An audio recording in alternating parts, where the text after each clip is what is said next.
Owen. Yeah, Pokemon. sure is.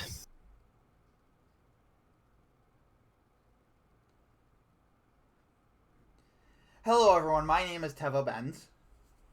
I am some weeb fox. We are welcoming you to today's unprompted video. Uh, we are recording this very early. I should say, because I want content out next month because I haven't even attempted to make a new video recently. So what we are doing is today I have some Weeb Fox with me, Owen, and I am Dylan, and we are going to be ranking each individual Pokemon games. What we haven't discussed the rules yet about how we're gonna rank them, but we do have an A, B, C, D, F, and then haven't played tier. Owen, are you fine if like we lump like the best versions, like our favorite versions, as like the base versions? So like red and blue, like we only will rank red, blue, yellow separately, and we'll only rank diamond, pearl, platinum separately because they're two very different guys. I don't know. We'll figure it out when we get to them. How about that? Do you have any like rules that Okay, you think we should add? nah, I think we should just approach this as, like, normal. Okay. Well, if we're approaching this as normal, let's just talk. So, Pokemon Red and Blue. Some of the Pokemon games of all time. Yeah. What are we ranking this by? I think we should do just the regular criteria of what we did when we made that tier list years ago. Pokemon regions, innovation, and then just like general how fun they are to play or how much we like them. Gen 1's Pokedex is the third best in the series. I don't fucking care. It is a great Pokedex. It's the most iconic. And well, it doesn't even have a single Pokemon in my top 10. There are so many great ones. Yeah, there's a lot of garbage, quote unquote. Like I hate Raticate because at least Rattata was purple. Raticate is just, and then Sparrow is a fucking Sparrow, and Pharaoh is a bigger Sparrow. Then Seal is a Steel Pokemon. Besides that, everyone's heard those jokes before. One of my favorites from Gen 3 is Weezing. Love Weezing's design. I also love Muck's design quite a bit as well. I love Pidgeot. Pidgeot with its majestic mane, or majestic like hair. The three starters, all their final forms, as well as Ivysaur, which is my favorite middle evolution Pokemon ever. Clefable, Jigglypuff, Lickitung, Mewtwo, my favorite legendary, Alakazam, Mr. Mime, Golem. Oh, and list some of your favorites I haven't listed. Alakazam, the Ninetales, uh, Starmie, the Eevees. Oh shit, we did really forget I did at least. Oh shit. Oh, and Uh, favorite evolutions. Like favorite set of evolutions. Gen 1, Gen 2, 4, or 6. does 6 even count? Yeah, because it's an evolution, an evolution. It's just Sylveon at that point. Yeah, and Sylveon's the best, so that's besides the point. I mean, Sylvia kick. Honestly, I think Gen 4 set is underrated. Gen 4 set is underrated, but they're also completely useless in combat. Kinda. We went over the Pokemon. We could discuss this all day. What's the other criteria? I already forgot. Hang on, I really gotta pee. I'll be right Just back. tell me the criteria so I know what to talk about. It's like region is one of them. Mm-hmm. Hang on, I'll be right back. I cannot. Alright, P. Owen.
back. You're back? Okay. Sorry about that. Owen needed to take a potty break, but we already forgot the criteria. So what was it, Owen? Pokemon.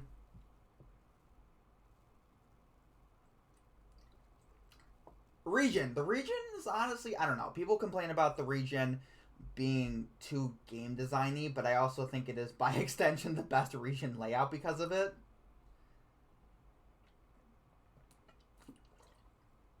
You there? Owen, are you there?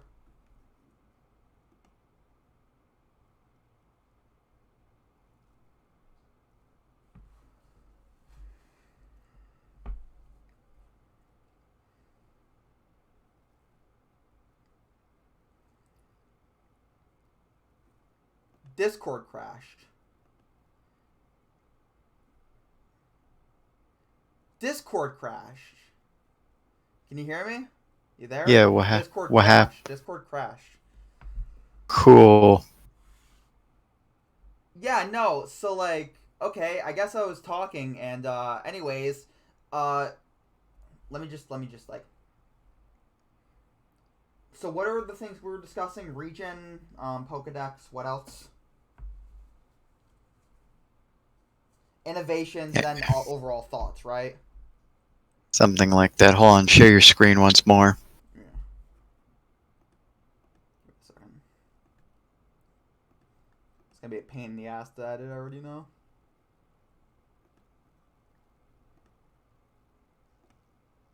Alright, Kanto. Alright, I already mentioned like the Pokedex, so I'm just gonna like. But the region, I don't know. A lot of people shit on the region layout because it's too game designy, but I think because of that, it's by extension the best region layout. It is a very functional region. It's the best designed region because it's one of the few that functions by itself. It's like, oh, well, it's so artificial. Yeah, I understand it's developed like a game map, but that's why it's so good. Because I could praise Hoen's atmosphere all day, but at the end of the day, fucking Hoenn is not a fun region to traverse. Nor does this layout make any fucking sense. Alternatively, don't even get me started on fucking Sinnoh. Alternatively, the like being artificial it plays into Kanto's theme, right? What's that? Of like new technologies. I wasn't even thinking about the actual theming of the games, but sure, we can throw that in. Like, God, you're gonna have to do the steaming talk because I don't know, new technologies. Like, yeah, I guess. Technological advancement, and how that contrasts with Johto's theme of tradition, and like. You're gonna have to talk on. We'll get there. Yeah. We'll get there so later. What about the technological advancements fit like the actual like theming of the region and like? What I've said is like if you say if it feels like artificial, I say like honestly that was just kind of a Hail Mary, but I mean I wouldn't say it's a Hail Mary. I'd say it's your interpretation of an artistic decision, even if it wasn't intentional. Yeah. Which I'd say is a fair point. If anyone calls it the stretch, then they can kiss my chocolate starfish. I don't know how the song goes. Notable landmarks in Kanto. Okay, the power plant. I mean, I'd be remiss not. Silphco's.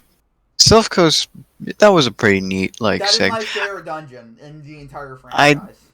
I'd be remiss not to mention Lavender Town because I feel like Lavender Town, like, hey, here's a fun I think Lavender Town.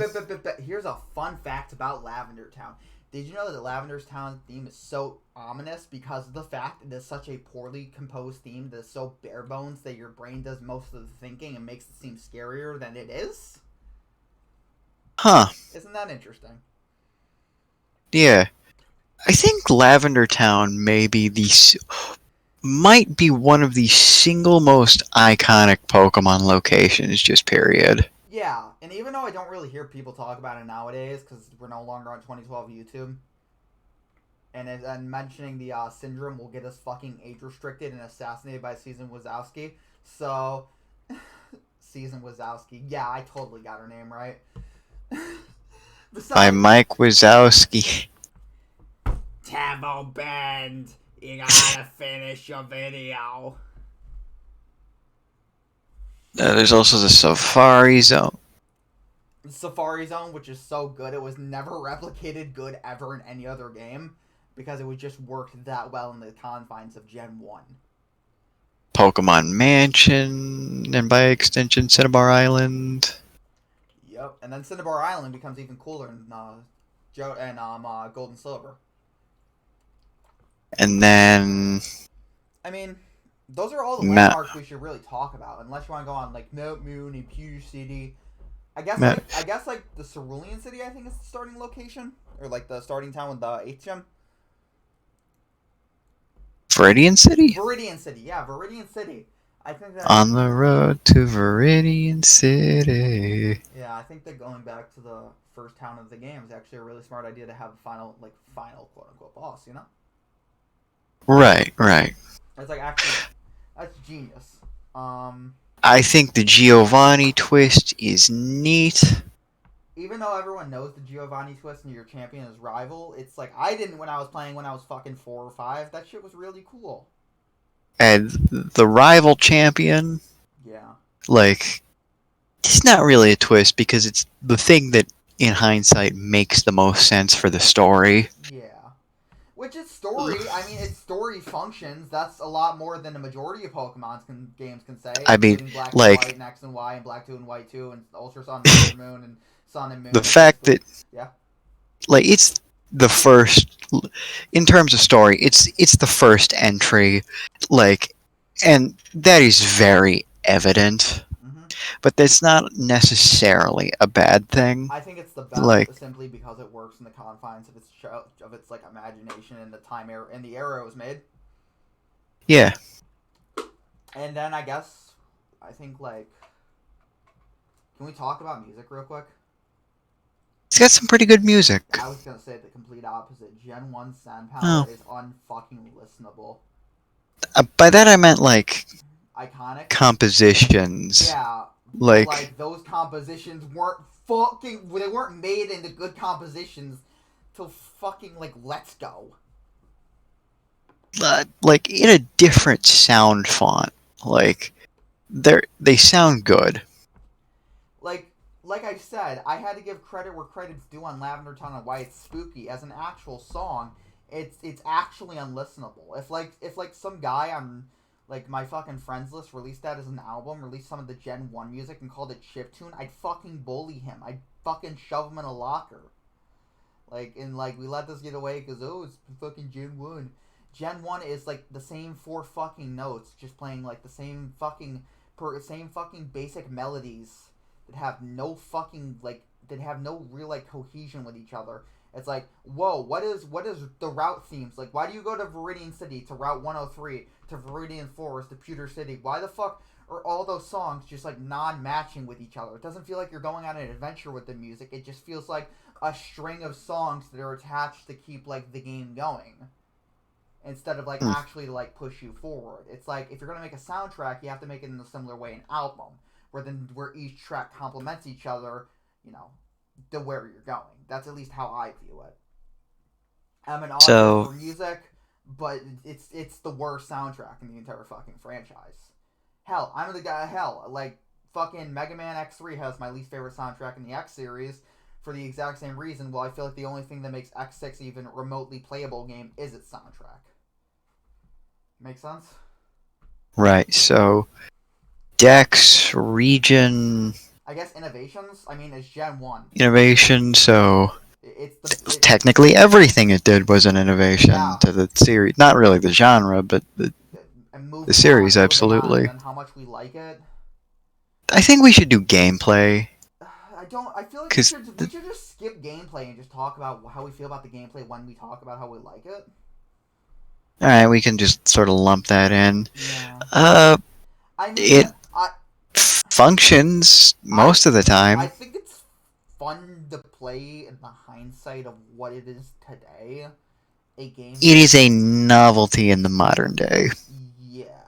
And honestly, I'd very much rather play that than both Gen 2 and Diamond Pearl Platinum. So, I don't know what that says about me. Not that they're better games, but like, if I personally had to put it, I'd put a D tier. Red and blue, that is. Yeah, that works. Alright, yeah, fuck it, yeah. Yellow, oh my fucking god. Take every single thing every single good thing we said. We didn't even talk about, we have to talk about Red and Blue's gameplay. The ability to choose your starter Pokemon is one of the most important decisions all the fucking Pokemon. Let me restart that. The ability to choose your starter Pokemon is one of the most fundamentally important decisions in all of the fucking franchise. So, whatever. They give you one choice. That's not a big deal. I think it's really funny. The issue I have with this game is that them trying to make the game more open and like trying to make it innovate on the previous game made every single aspect of it worse. Huh. I think it's really funny that this game gives you no choice in starter whilst simultaneously giving you all three. Yes, at level 10. In fucking Celadon, I think it is. You get the fucking squirrel. By Vermilion. Vermilion? What? Yeah, by Vermilion. Then which one do you get latest? Wordle, and that's in Vermilion. Oh. That's besides the point. It's like... It's just terrible. I don't like anything about this game. And because you have a Pikachu, you have to pick up a Pokemon. You have to use a Pokemon that's super effective against Brock to even get through the first gym leader. And there's no Mankey. So fuck you, I guess. Do you want fucking Butterfree? Do you want to train up a Butterfree and then box it immediately because it's Butterfree? Just like the Butterfree, anime. but like what? Fuck you. But no, I can't fucking stand this game. And it's just like... I think the problem is compounded by the fact that... I was going to say, it's just a Pikachu, nothing special about it. But it can't even evolve into Raichu. It is just a Pikachu, but worse. Yeah. There we go. Gen 2. We counted Crystal? Or doing both Gold, Silver, and then Crystal separate? Well, they're listed separate. We can do them separate. I'm gonna have to explain. Dylan, we gotta talk about Gold, Silver, Crystal. Yeah. Gold, Silver, Crystal are improvements to Gen 1 in every single way, and are in theory, in concept, the greatest Pokemon games to ever exist with the amount of content and the amount of things that are shoved into it. They are Gen 1 on steroids. Too bad the people that made it don't know how to make video games. Yeah. Now, okay, let's just save that all till the end, because I have nothing but positive things to say, and you'll see that one later in the list. Alright, the Pokedex. Really fucking good. Best Pokedex in the series. Best line of starters. The only one that I have an issue with is I don't like Feraligatr. I like the previous two forms, and I like the final forms of every other form completely. And even that, I like Feraligatr. It's just not perfection. It feels like a genuinely natural and really good expansion to the Gen 1 decks. Let's just list some of the amazing Pokemon. Just by design. I'm gonna set aside all biases of my fucking views on the Pokemon. Blossom. You got Ampharos. Like let's just take our favorite Pokemon and talk about why we love their design so much. I'm gonna start with Blossom. Do not take my two favorite Pokemon, man. Let me talk about it. Blossom is such a fucking cool Pokemon. It feels like a natural step evolution, a natural side evolution to Gloom. It feels like it can fit on the same plane as Vileplume. It's like its little gimmick of the hula dancer, like kimono wearing dress fits the actual theming of the region and the theming of Pokemon, while also complementing its previous form, as well as its split evolution. And then you have such a fun Pokemon to use, because Blossom is the only fully typed grass Pokemon that I think is even fucking usable in any game. Except for what? Grovyle and Sceptile in fucking Gen 3. You pick one. Heracross is the essence of Pokemon. Elaborate? Like, each started, like, trying to, like, emulate the feeling of going into your backyard to find, like, Atlas and Hercules beetles and trying to make them fight. Heracross is just the most natural evolution of that. Alright, so because of its origin story, okay. Well, here's my favorite Pokemon, Azumarill. Azumarill is a rabbit. And it's a water rabbit. And it's like 5 feet tall. And it's cute. And it's pretty. And it's funny.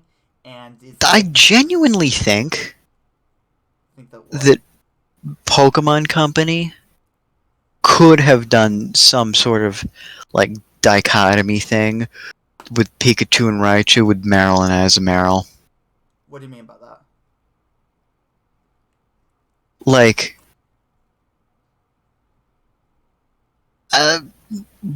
what I'm saying is have them be like the sort of side man to Pikachu and Raichu. They should have been. Azumarill will always be my favorite Pokemon, and it's just so cool.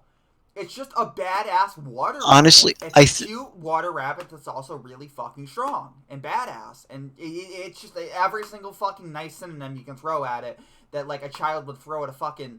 At, like one of these Pokemon, at, like, a cool Gen 2 Pokemon. It just is there. I enjoy Azumarill as well. There are just too many fucking good ones. Fucking... Just list one more so we can all have 3. Ampharos. Honestly, I think the entire, like, Mareep line is just so good. I think that existing as a Pokemon to parody of the fucking book, it's like, dude, Electric Sheep, I don't know. I don't fucking read. I'm illiterate. That's why I play Pokemon. It's a fun concept, great design, great in the games. And remember how people said it was a fucking, like, concept where it was going to come off of the Pokemon? It was going to be, like, originally based off Dolly the Sheep. You know there was no other sheep Pokemon that was leaked in the fucking betas? It was always Ampharos. Huh. Yeah, no, the Dolly the Sheep story is just fucking made up. And I tried, like, authenticating the sources, and I asked a few people who, like, are Pokemon kind of historians. They're like, well, what I essentially found was, like, sources. I made it the fuck up. I'm like, oh, cool. I love the internet. But yeah, Ampharos is one of my favorite Pokemon to use, and I fucking hate... We will get to Crystal! And a big issue I have a Crystal when I start talking about Ampharos in that game. Right. Okay, so moving on to... Ledian is a Common Rider Ladybug.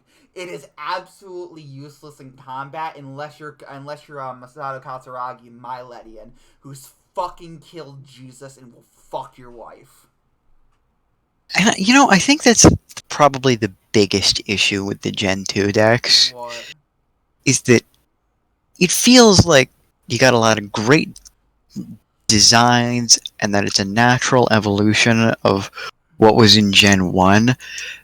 But a lot of these guys on their own are just kind of fucking there and not really that good. Unless you're me and you somehow manage to get 3 Quick Claw procs, 3 flinches, and 3 crits using a Ledian against Ultra Necrozma on your first time around, and just kind of laughing about it, and then learning about the horror stories because people don't know what the fuck a Rattata is. Yeah, that's my favorite story. That's another Pokemon video in the making, though, hopefully.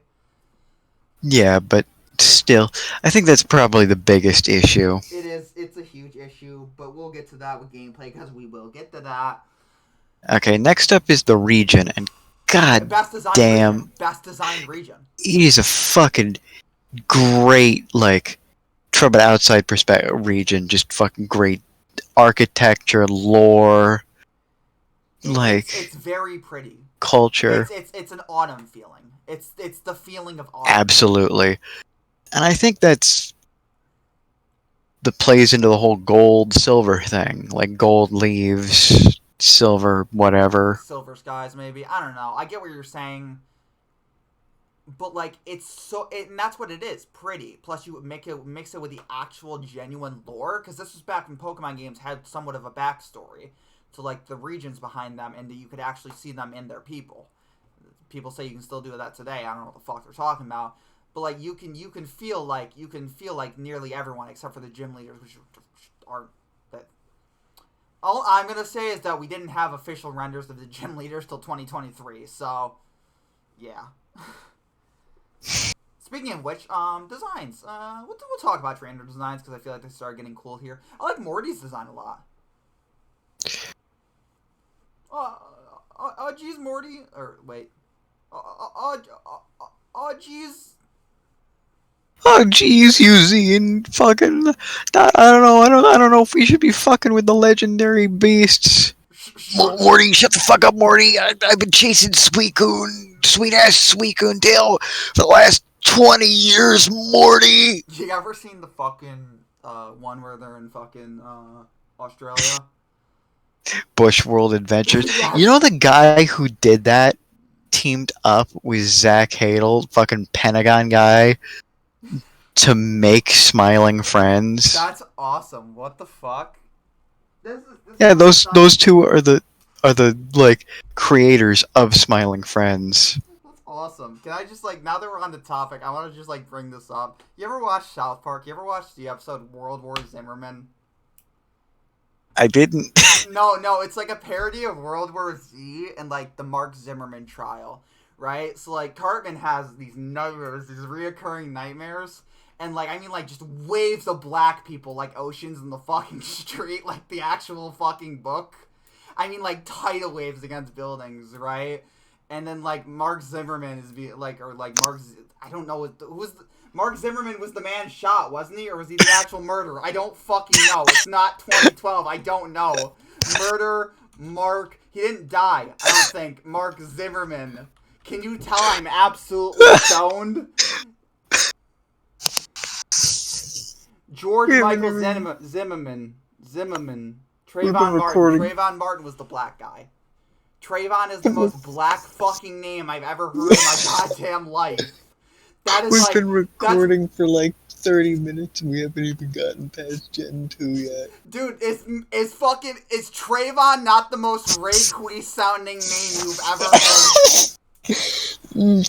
You can't fucking say. We gotta cut this tangent. Yeah, no. I'll fucking include it as a blooper. No, I don't want it out there. I want it as an actual blooper because you're not gonna get canceled. Nobody's gonna fucking get angry about it. Oh my god. Anyways, where'd we leave off before I started? The region is cool. It's some notable places are the Tin Tower and the Burn Tower. We're talking about trainers and then yeah, we talked about Smiling Friends. Let's just skip to more trainers we think are interestingly designed.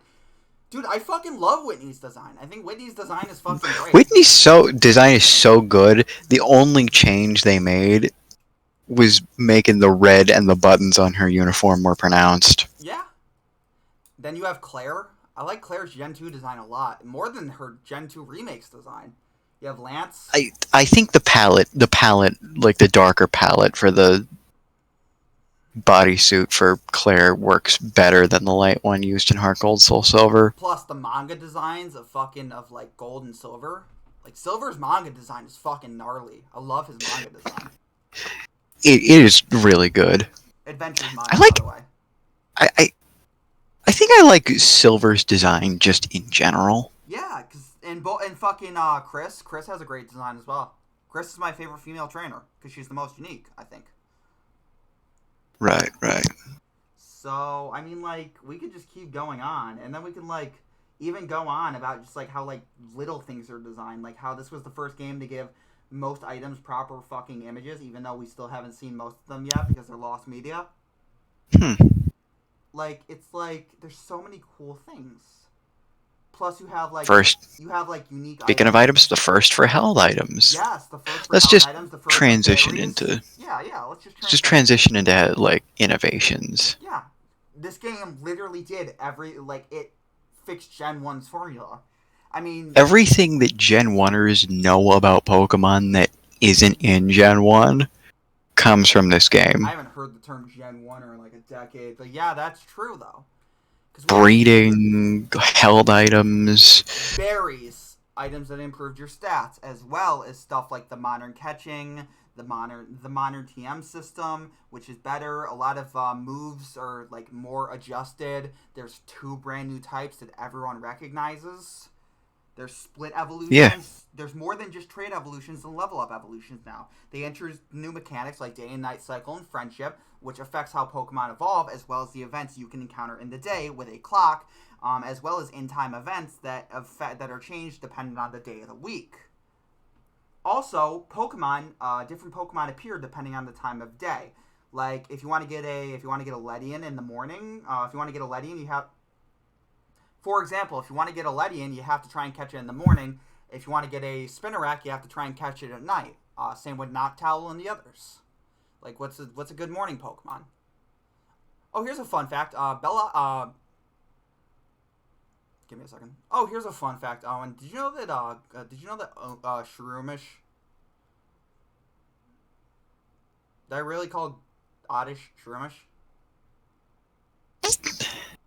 Where are you going with this? Oddish can only be found in the night. Huh. Yeah. Anyways, that's neat. Yeah. It's really cool, so, yeah. And every single thing that was introduced carried along the series and was basically present in every single game, even if it was to a lesser extent. Except the day and night cycle in Gen 3 specifically, but we'll get there when we get there. It's still there, to a lesser extent, just much lesser. But we continue, because we are going to get to what we're going to talk about next, music. A lot of great tracks in this game. Oh my fucking god. New Barktown with its fucking like little wind chime instruments. The fucking melody of New Barktown is just so fucking pretty, and then you walk around National Park. Oh my god. My favorite route theme in the entire franchise is Route 23. I think it is the first route in the game with the fucking little bumbly piano melody that feels like you're walking through like a forest where like bees are hopping alongside you and you're holding hands with a rabbit. It's really fucking pretty. Then you Lance and Red. Lance and Red, yeah. Best battle theme in the series, in my honest to God opinion. Specifically the Gen 2 version. Also, Kanto. Kanto is a separate part of the game. During the post-game... That is such a great concept. Yeah. Going and fighting the original trainer, you're the protagonist of the previous game, in its sequel, a direct sequel, that every single event in this game is based off of. There's so many great things in this game. It's like I could go on forever about how Gen 2 is the epitome of what makes Pokemon perfect and why they're the greatest games in the series. They're the worst games in the series. Because we have not talked about how fun they are to play. They are. They're not. They're not fun to play. Oh my god. Okay, let's I touched on this earlier, but like a lot of the new Pokemon, in addition to being basically useless in battle, are fucking locked to a post game, which Kanto is not the post game. It's only the fucking it's the last 2/3 of the game. They cut out a majority of what was going to be in the original game to get Kanto in there, when Kanto is a fucking shell of Kanto in its first game. Everything is so cool about it thematically. But actually fucking going through Kanto, why the fuck do I have to fight level 36 Pokemon to train up to level 80 to reach the fucking boss battle's final level? I have no idea what they were thinking. Why is including Misdreavus and Macargo all exclusive to Mount Silver and Gold and Silver. I have no idea what they were thinking. Making Kanto's level scaling lore consistent? Yeah. Isn't that fun? And I get what they were going for, but Jesus criminy, dude. Yeah. And can we just talk about how, like, it is just the people don't talk about surfing in those games. It's so fucking slow to get interrupted by an encounter every 3 to 4 tiles and fight a trainer, because even though it's a fast playing Pokemon game, quote unquote, it feels like you're just mashing the fucking A button for an hour straight. Every fucking trainer battle, because the games are even easier than Gen 1 and most other games in the franchise, you're just kind of sitting there every time you run into a new trainer and you're like, whoa, I love Blossom. Blossom is one of my favorite Pokemon. This is totally better than that Sword and Shield garbage. It's not fun. And like, hold up. It's like, there's so many issues. Because they also introduced new types of Pokeballs, which are so cool. But people only talk about Gen 1 glitches. Gen 2 is even more glitchy. Did you know that there's not a single status effect that actually affects your catch rate? I think there's one. No, there's not. One? No. It is sleep powder that affects capture rate. I believe paralysis does, but sleep does not, because it's sleep powder is what affects the capture rate of a status Pokemon. Sleep powder.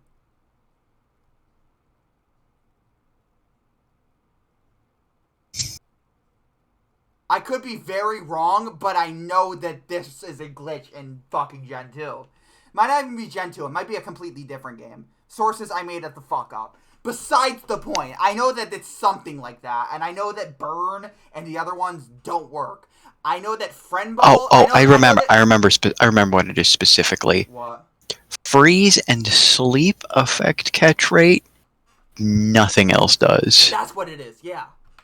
Then, like, what... Oh, no, I know what I'm thinking. You have Moon... the Moon Ball affects Pokemon who evolve with the affects Pokemon who level up with the Moonstone or something like that, or are caught with a Moonstone. So that's why it doesn't work instead of evolve with the Moonstone. In fact, most of the Pokeballs just don't fucking function. They really don't. And then you have the roaming legendaries, which also just kind of don't fucking function. They function worse in fucking Gen 3. I will have that brain aneurysm later. Besides the point, the majority of this game does not function. People just kind of think it does. And, like, I can keep going on and on about every single fucking issue I have with this game, but they're not fun to play. And the level scale is so bad. They knew this because they had to make the first gym leader level 9 to compensate for it. Yeah, that's kind of a bitch when, you include 16 boss battles instead of the usual 8. Yeah. Not including the 5 mandatory ones at the end, as well as the many... The champions and the evil teams. Speaking of the evil teams, a gripe I have with the story more so than the game is that with Team Rocket, there isn't a really defined leader, and I know that was kind of the point, but that leaves the final Team Rocket battle feeling kind of anticlimactic, as you just beat them like you usually do, let's talk and then they just go away. The dungeons, especially like the fucking radio tower. Whoever designed the radio tower should be shoved in a meat locker. A meat grinder, sorry. A meat locker. Like, yeah, not really killed, just shoved into a very cold room for like a few hours. No, left in a meat locker to freeze to death. Because they literally invented the worst boss gauntlet in all of gaming. The only reason it's better in Heart Gold and Soul Silver is because they have unique battles and, like, unique designs and, like, names for the trainers. You know, Archer didn't even have a name in Gold and Silver. I do. And he is the de facto leader. I love how Archer isn't even really treated as a, like, team boss. going forward by the Pokemon Company. Yep. That Giovanni is the leader of Team Rocket, and that's all there is to it. And we're just putting gold and silver in F. We've proved our point. Fucking Crystal. It fixes a lot of the issues, but ends up somehow simultaneously. It fixes some issues and then makes other issues worse. Like, you literally cannot get Ampharos in the game. Why? They take away fan favorite Pokemon so that you can now get fucking Remoraid before the 8th gym. Thank you. Like, also, you didn't fix anything that mattered, like the level curve. Or the glitch. It's like, I'm sorry, these are going in F. I don't want to sit here and just, like, fucking, like, TevhoBend put Crystal in F because he does not like women. I can't fucking stand him, dude! Speaking of women... Are there... How does that transition into Ruby Sapphire? I'm thinking! Let's not make a joke about gemstones, but women like diamonds. Let's skip to Gen 4 so I can make this joke. Pokemon contests, is that a segue? Sure. Oh yeah, women. I fucking hate women. Yeah, you know, they're beauty pageants. Speaking of beauty pageants, Pokemon contest, which evolved Gen 3. That was the fucking, you just saved that entire joke. Cool, you're welcome. Anyway. Like, I'm gonna specifically have a picture of, like, just, let's restart that all. Oh my god. Ruby and Sapphire. Whatever, we're having we have Gen fucking 2 and F tier. I don't care. Let's just skip to Ruby and Sapphire. Pokemon Owen, you go. I think this Dex is a mixed bag because you got some of the most forgettable motherfuckers in this Dex, and also some of the greatest of all time. Let's talk about some of my favorites. Sceptile. Sceptile's a huge, giant lizard man. I like that. All of the I feel like this might be the best starter lineup. Fair choice. I just don't like any of their first or second forms. I also think that they all have bad shinies, so that's why Gen 2 is my favorite. You know, though it does have a lot of really good Pokemon, because like Gardevoir and Gallade, I use every single time there's a fucking game that has Gardevoir and Gallade. I will use one of the two. Gardevoir, Flygon, fucking Salamence. This game had actual dragon types. Torkoal. Like what? And ghost types? Dusknoir? Dusclops. Dusclops. Dusclops Noir is not till later. I literally use Dusclops every single time I play Gen 3. It's just not... Dusclops. It's just not an option. I have to use them. Fucking Aggron. Aggron's really cool. Then Mawile, Sableye. Fucking Tropius would be cool if you didn't suck ass. Metagross. Yeah, dude. Grumpig. This is also the same game that brought us Tropius and Chimecho. Again, I just said Tropius would be cool if he wasn't so ass. I don't ever remember Tropius existing. In fact, I'm gonna be 100% honest. Absol is the most fucking overrated Pokemon in the entirety of the franchise. Huh. I'm 14. I played this game when I was 7. How could you tell? Lucky guess. Yeah, so Anyways, pretty good I decks. played this game when I was 7, and I will have to say it is definitely my most nostalgic game. Overall, pretty good decks. This might just be our nostalgia, though. Yeah. But it's a pretty good deck. So I feel like most people. Character design, because this is the first game to have a really fucking cool character design. It's got good character design. It does. Brendan and May, Wally, Steven, your father, Norman, all the gym leaders look cool.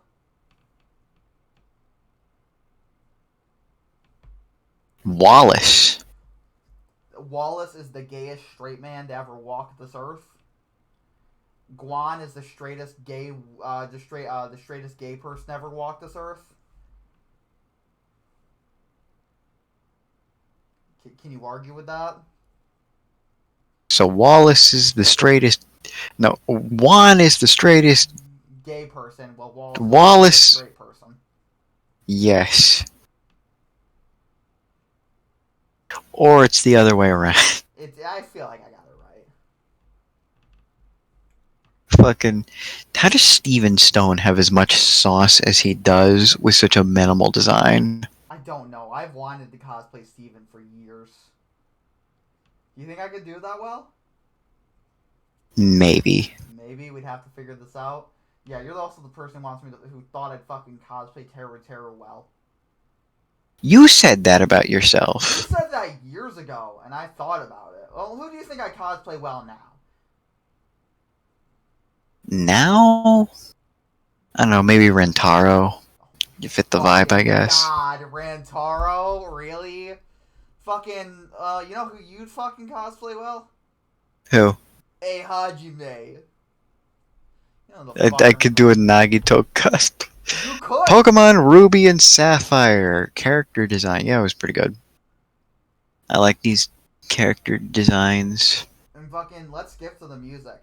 There is a recent complaint. People have just come out of the woodworks, and they're like, oh, the Game Boy Advance doesn't take full advantage of the sound. You know what? I don't care in the absolute slightest, because if you can look at me and tell me that the fucking gym leader theme is not a bop, if you don't sit there and fucking you know what? You know what? What?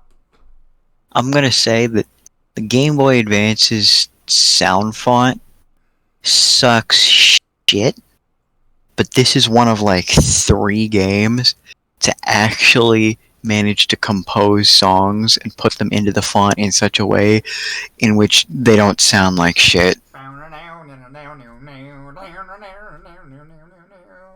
Yeah, no, fucking great. And that's not even counting. Like the theme when you dive underwater, beautiful as well. Fuck it, we'll skip to the region.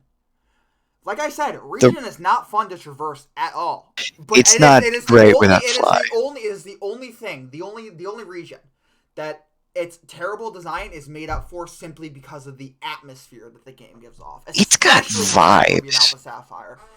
It's beautiful.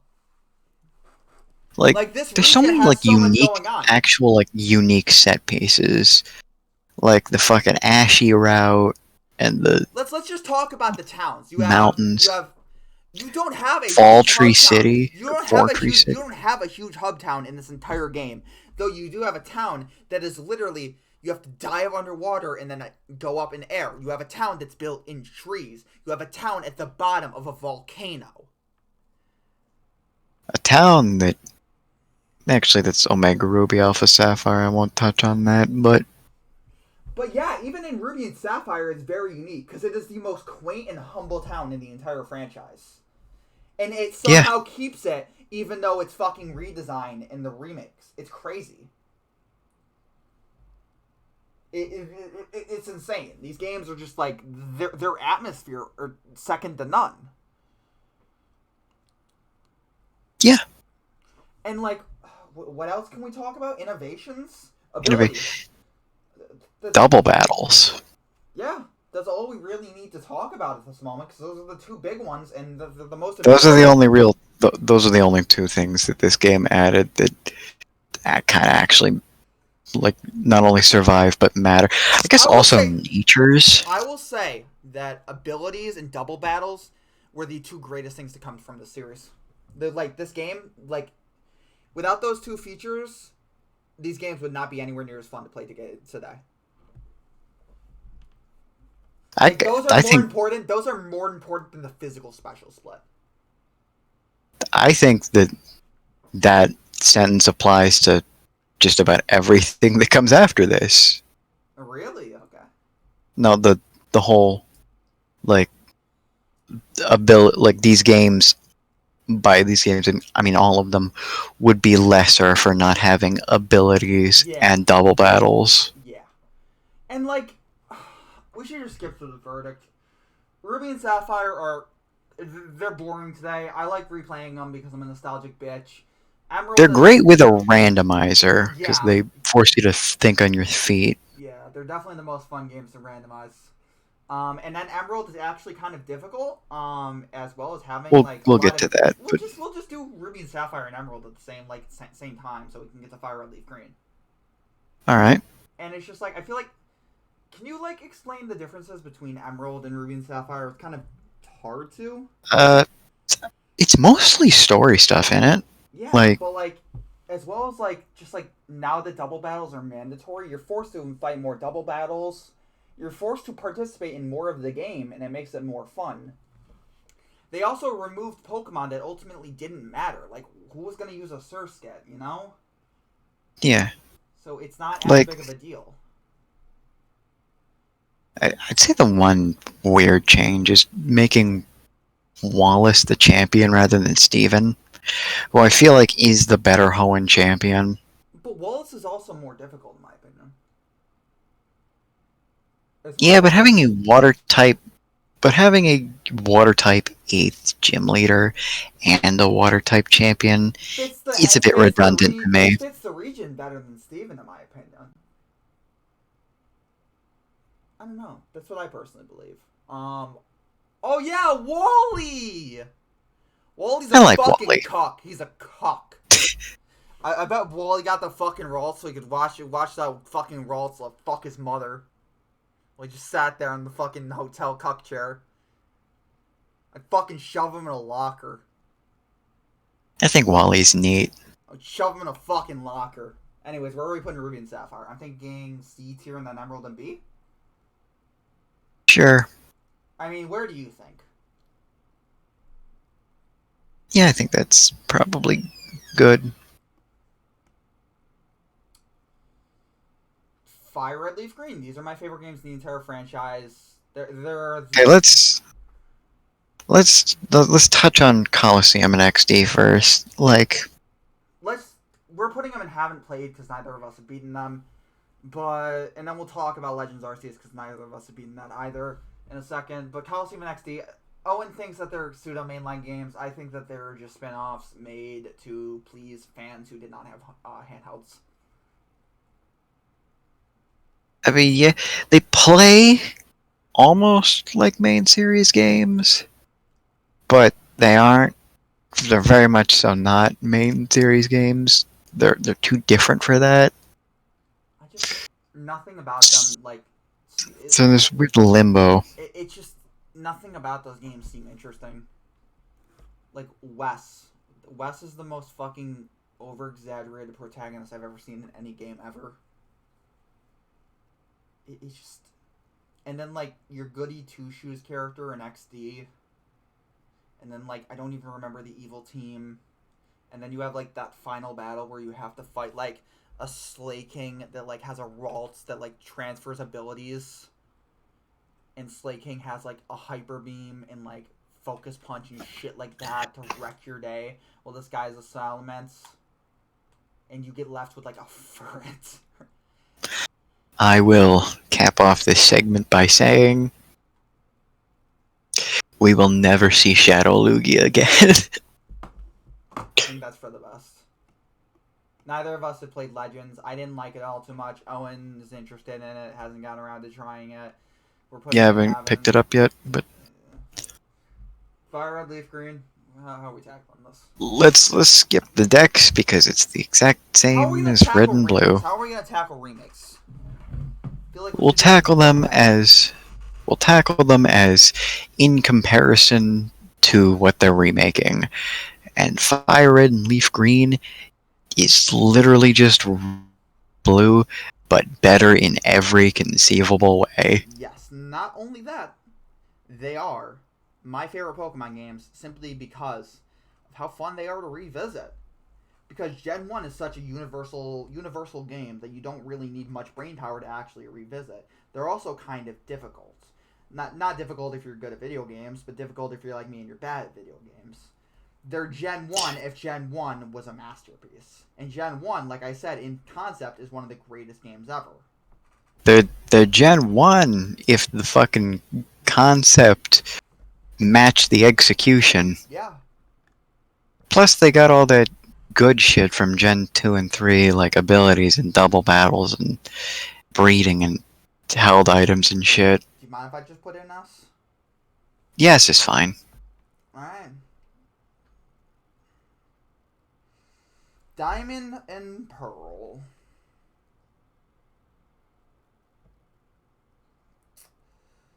I'm gonna keep it a buck. It's so difficult talking bad about Diamond and Pearl. I'm gonna keep it a buck with you, Chief. I haven't actually played a Gen 4 game all the way through. That's that's fine. But you know my opinion on the Gen 4 decks. The worst in the fucking series. I actually quite like the Gen 4 decks. Everyone does except for me. Worst set of starters, not a single good starter. The fucking coolest is Infernape. And Infernape is still a fucking B tier starter. You have the worst set of legendaries and mythicals. Not a single one interests me. You have Regigigas, which is so cool in theory, but is fucking useless. What are some of the Pokemon they introduced? Oh, they introduced Dusknoir, a worse version of Dusclops. Electivire, a worse version of Electabuzz.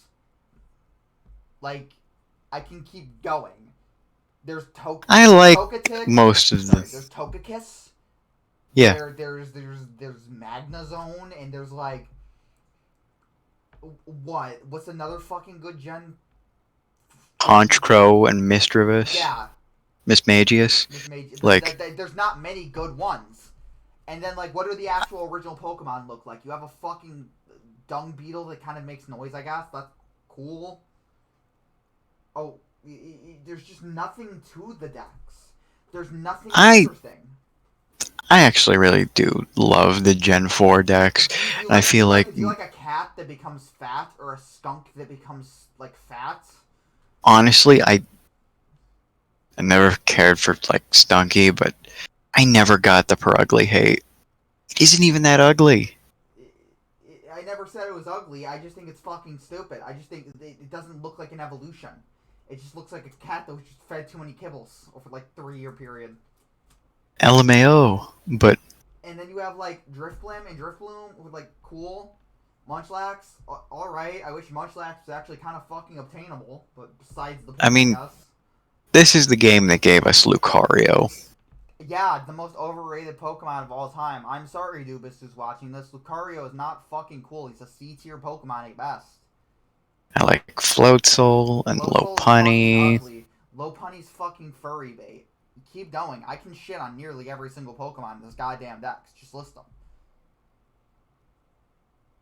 Every party needs a pooper, that's why they invited you. Don't fucking do that, party pooper. Alright, I think you've shit on the decks enough. You can talk about what you like. You're fine. I feel like this game introduced a lot of evolutions to Gen 2 Pokemon that sorely needed it. They also gave one to Tangrowth. They did do that. Anyways, they also made Electabuzz and Magmar worse with Electivire and Magcargo. So, not Magcargo, Magmortar. Sinnoh as a region. Really poorly designed. Not only poorly designed, but just boring. But you know, it's like based on old time, and it's like supposed to be like thematic and like very like introspective. I'm like, okay. I think it's got cool lore. Oh, that's me fucking experiencing that quote lore. That's the reason I didn't finish Arceus, because I don't fucking care. Okay, I guess we should talk about character designs. Now that's something I will praise the games for. Yeah, it's got really good character design, actually. Lucas and Dawn are really cool. Cynthia. Lucas and like fucking Cynthia. That's all I gotta say. Cynthia. Volkner. Flint. Every single gym leader, every single Elite Four member The fucking, I feel like they could have done more with Crash Awake. The Team Plasma members are really fucking cool. I don't actually like how the grunts look. I don't mind the grunts. I think that the fucking, like the girl who has, I think it's Mars who has the Pro Ugly, she looks fucking awesome. That was Jupiter, I'm pretty sure. And then we have the best theme in all Pokemon. You stay quiet, stay quiet. I'm pulling it up. This is my all-time favorite Pokemon theme. Pokemon.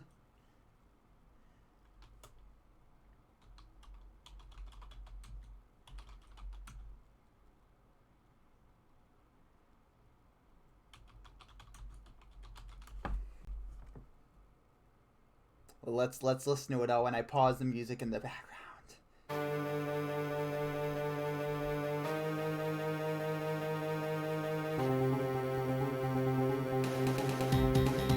I'll give fucking Platinum something. I'll throw a bone to Diamond and Pearl. Actually, genuinely difficult Pokemon games, and not in the way because they remove strip you and remove. I'll give something to Diamond and Pearl. Diamond and Pearl are genuinely difficult Pokemon games. They don't strip features from you, nor do they remove anything to make them more difficult. They are actually difficult, and this fight in the distortion world is one of the ages. Because you are either going to get fucked up the ass, you're going to get railed sideways, or you are going to come out a fucking god. There's a reason people still talk about Cynthia being difficult to this day. But she's the only difficult, like, champion. That's about it.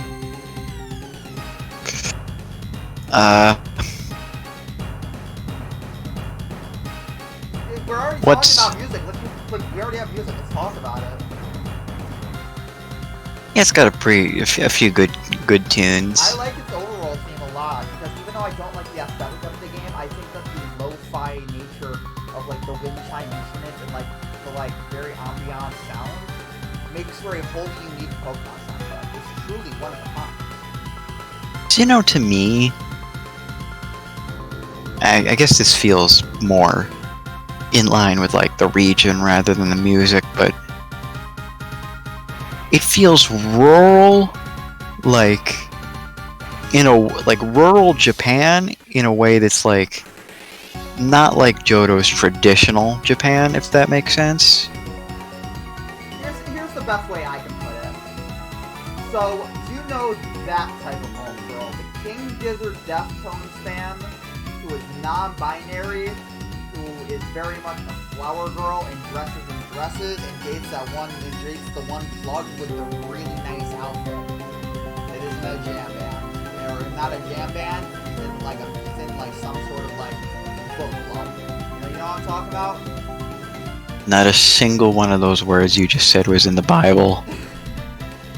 That may be true. But have you noticed that all of those people have the exact same favorite Pokemon game? Yeah, it's because it's the one they grew up with. Yes. Have you noticed? I don't like those people, nor do I really like Gentor. Those people, as in women. As in women. Like, oh my god, dude, fuck. Like, listen, okay, like. I was just like, you can't just keep setting up these spikes for me, man. No, shut up. It's like, okay, so like, I held the door open for her, right? And then she's like, she said thanks, but she didn't fucking give me head. It's just like, I don't understand what I'm doing wrong. I don't know what I'm doing wrong. Veronica, why won't you speak to me? I gave you a pencil in 5th period math. Why can't you speak to... By the way, I'm just gonna cut that out, and then we're just gonna skip. I'm gonna like cut that mid conversation. I'm just gonna like skip to like us talking about like what were we talking about? Okay, I think we should move on to innovations. I feel like we should just keep talking about what we're talking about in the music, and then I'm like, I'm just gonna cut back into me talking about the music. So when I do this, and give it a few seconds, and then I'll get back to the camera action. The soundtrack is truly incredible, though. It's genuinely nice. It's pretty good. I like it. Reminds me of King Gizzard and the Lizard Wizards, Butterfly 3000. It reminds me of Psychedelics, Porn Crumpets, first 2 albums. Reminds me of a Pond album. Reminds me of a Grateful Dead album. It's really nice. I like the soundtrack a lot. Too bad it feels hippie, and I can't fucking stand hippies. That is Moving on to innovations. Wi-Fi. That's all we gotta say. The Wi-Fi. Oh! That is an innovation, is it not? I was about to say this is where we hit a wall because I can't actually think of a single thing that Diamond and Pearl brought to the table in terms of gameplay, but I think Wi-Fi automatically was going to make it the B and B tier for me. Like, that alone puts it in B tier.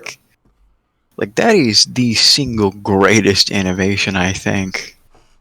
And it's like, sure, the region is laid out terribly, and you can tell because you have to go to a certain fucking building to do basic trading, but whatever. That might be the case, but it's still really cool. This game introduced so much that is still kept in not just Pokemon today, but every single Nintendo game, it seems.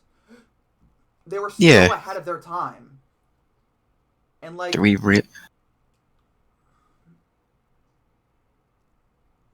Just speak. Oh, right, You said, do we really? What are you going to say? I'll save that for later, but... Alright, then I guess next is gameplay? Which is... oh boy. That's the recap portion. And that's why I don't really like these games. Like... yeah, I feel like this is, where the game kind of falls apart, because... Give me 1 second. Like, this is all I'm going to say. I don't have an issue with the actual gameplay, it's just the pacing of the game. Which is part of the reason I hate the region. Like, but this game... Let me pull up the video. Oh shit, I just actually did think of an innovation. What? It's the special split. Oh, we really split over that. Jesus Christ. Yeah, that's actually very good and important that this game introduced. Yeah. It's probably the most important thing to come besides what Gen 3 brought with abilities and natures. As well as double battles, which even though they aren't important to the main series, like actual gameplay, it's important to competitive. Though, have you ever heard of a Pokemon called Blissey? Fucking don't put that in. Everyone's seen the fucking video, blah blah, Blissey, close combat, Inferno, this is genuinely my issue. Everybody knows these games run like shit. I know, and I must put this on screen to just prove what, to just like hammer in why I don't like this. Oh my god. Okay, well, we might have to spoil later in the list. Oh my god. What? You know what? The fact that it just so happened to get this quality might be pretty fucking funny. Yeah. Oh my god.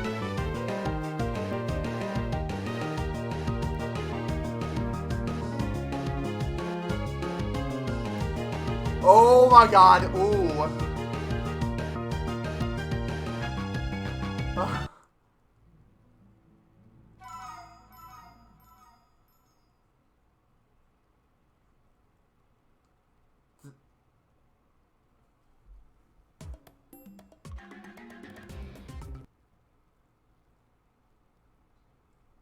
I'm just gonna like pack back up the suitcase and talking about Brilliant Diamond and Shining Pearl for later. Shout out to that guy for his video. Yeah, you know what? Actually, Gen 4 is the most playable game I've ever seen. My mistake. Oh, this series is so fucking cooked. Anyways, the game is fucking slow. It's also kind of jittery at times. It's just... And there's just not a lot going on in the actual combat because the AI is so fucking brain dead. The game is difficult, but not because it's difficult, but instead because the AI is literally unpredictable because every AI is set to be retarded. So, like, we'll put Platinum up higher. We'll talk about Platinum in a second. Diamond Pearl, B or C, which do you feel? It'd feel weird putting them above Ruby Sapphire. Then C? Yeah. Alright, and then... Platinum being higher makes a whole lot of sense because Platinum is just... Is Platinum before Emerald, before Emerald or after Emerald? I'll leave that to you. I'm feeling... I'm feeling this. How about that? That makes sense, because Platinum is just Diamond and Pearl, except less shit. And actually kind of fun to control. And the combat, yeah, it's still slow, but like the games are actually they have a semblance of fun to them. And, You know, I almost called you out earlier during Gen 2 about how you complained about how they didn't fix any of the scaling or the like region design. But now that I think about it, that's basically just what they did with Platinum. Yeah. They also took Like, every single Pokemon that wasn't in the main game and threw it in the actual Pokedex. So you have the okay, that's Black and something White else we should Pokedex. talk You about have, for the they gameplay. made the Underground really fun because the Underground was not fun previously. They like made like actual like strides to make the game really fun to play. Yeah, that's something else we should talk about the flaws with Diamond and Pearl. It's that they devoted like a third of their Pokedex to making new evolutions to old Pokemon, and then they just didn't include them like in the main game. Not only Like, that, it's just every single unique area doesn't feel unique. Eterna Forest feels like a kind of more important Viridian Forest that has like a haunted mansion that's completely optional.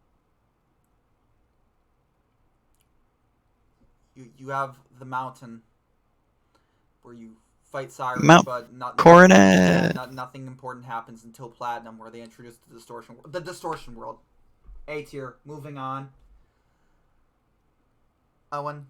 Heart Gold, Soul Silver, just my want you to take childhood I want you to Pokemon take over game. this. I took over Fire Red, Leaf Green. I'm putting it in S tier. You know this. It's my second favorite. It's your favorite.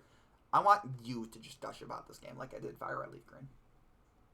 Alright, so imagine Pokemon Gold and Silver, but like actually good. Everything I said about Gen 1 when it came to their potential being everything I've said about Gen 1 and how good it was in like concept and how great it was in execution in Fire Red, Leaf Green. Imagine that concept but 10 times as strong and pulled off 100 times better in Heart Gold Soul Silver. Like, everybody knows how good these fucking games are, so I'm gonna talk about what's not so good about them. Fair enough. Okay, so what's not so good about them is that, The fact you have to think proves your point.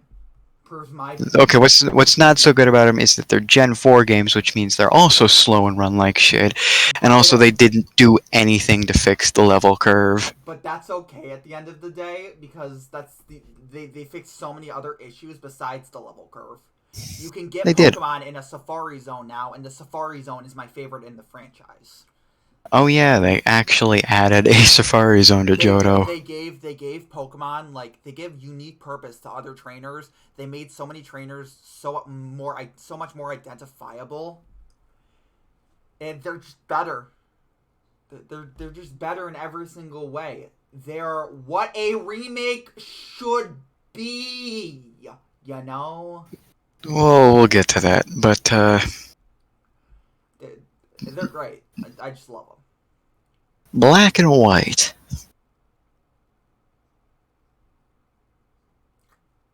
Remember when these games came out and people fucking hated them? I loved them when they came out, and now my opinion is starting to not really... I love Black and White, but my opinion is just sort of soured on them over the years. Which is hilarious, given I grew up with the games, and I now would rather vastly watch the... I grew up with the games, love the games, and you hate the anime, and you grew up with the anime. Nowadays, I'd rather watch the anime, because I don't really think Black and White are all too fun to play. Black to White, too, a different story, we'll get to that. But Black and White are very formulaic because of the fact they were trying to be so different. Okay, let's start with the decks, and I think it's very evident that these games were intended to be soft reboots. I'd say like a 90% reboot. Soft reboots. Well, yeah. Because, like, there is a lot of Gen 1, And that's what makes it like, really cool. Like, it's Gen 1. mirroring. It's Gen 1. When I said Gen 1 had the third best Pokedex, Gen 5 has the second. Huh. It's like the Gen 1 decks reimagined in the modern day. And I think that's really cool. Yeah, it is. It's such a ballsy thing, and I truly believe that the reception of this game is what helped kill Pokemon. I don't think Pokemon's dead. We'll get to why I love Scarlet and Violet later. Why I think Sword and Shield is okay-ish. But besides the point, right? Let's just individually talk about Pokemon. Scrafty. Banger. Scrafty seems like I'm from New York. So Scrafty seems like the type of crackhead who'd try and rob me outside of 7-Eleven by holding like a toy army knife. By holding an Allen wrench. An Allen wrench. Trying to mug you with an Allen wrench. Draw Scrafty with an Allen wrench. Speaking of really cool designs, by the way, Crocodile. Crocodile looks awesome. Crocodile. Vulture Pokemon plus the fucking American Eagle Pokemon. Amanda Buzz and fucking Braviary. Yeah, Amanda Buzz? Is that its name? Mandabuzz. Oh, I was about to say, okay. Mandabuzz and Braviary are really cool. Joltik and fucking Galvantula. Kling Clang are really cool. Duramaka. I kind of like the Conkeldurr line. Conkeldurr's really cool. Sock and Throw. Which means toss and throw in Japan. There's your fun fact of the day. Seismitoad. That's a really fucking good one. You gotta be honest, wasn't too big a fan of that one. Really? Okay. But that's coming from the guy who kind of likes Vanillux. I love Garbodor. But you don't... Garbodor. I love Garbodor. I hate Vanillux. I don't hate Vanillux because it's an ice cream Pokemon. I hate it because it's over-designed, which was going to be what I was going to bring up later about Black Kyurem, White Kyurem, every single legendary except for the Brave Trio, I think is their name. They're terrible. Motherfucking Chandelure. I love Chandelure. Yeah, I think we could just end the deck segment on that because... Yeah. Regen is another really... Regen is a fucking banger that... Because, like, no reason. We're not... Gen 1, and the fact it's a really well-designed layout, the reason people don't recognize that is because it's just really unique. Ignore the fact that we're fucking New Yorkers and that we have a bias. Yeah. But a lot of locations are very New Yorkish. In fact, I like to joke to people who aren't from the United States who know about New York weather. I'm like, I feel like the season's changing when you walk inside and outside a building from like summer to winter. It's just like an inside joke. It is. Given that it was 70 degrees out 2 days ago and there was a blanket of snow earlier today. Like multiple inches. Gotta love Upstate NY. Jesus Christ. My favorite parts about Upstate NY are the unpredictable weather and the crackheads you will find trying to... with Allen wrenches. With Allen wrenches. The Scrafties you'll find with Allen wrenches.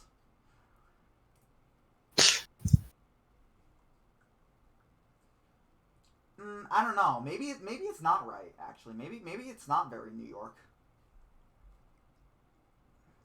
Because, like, where's, like, the racist hicks and, like, the few red areas? And then where's, like, the lesbian art students? Isn't that just what Skyla and Elisa are, though? Oh my god, you're right! And then Clay. Clay is the racist. Okay, my mistake. Sorry about that.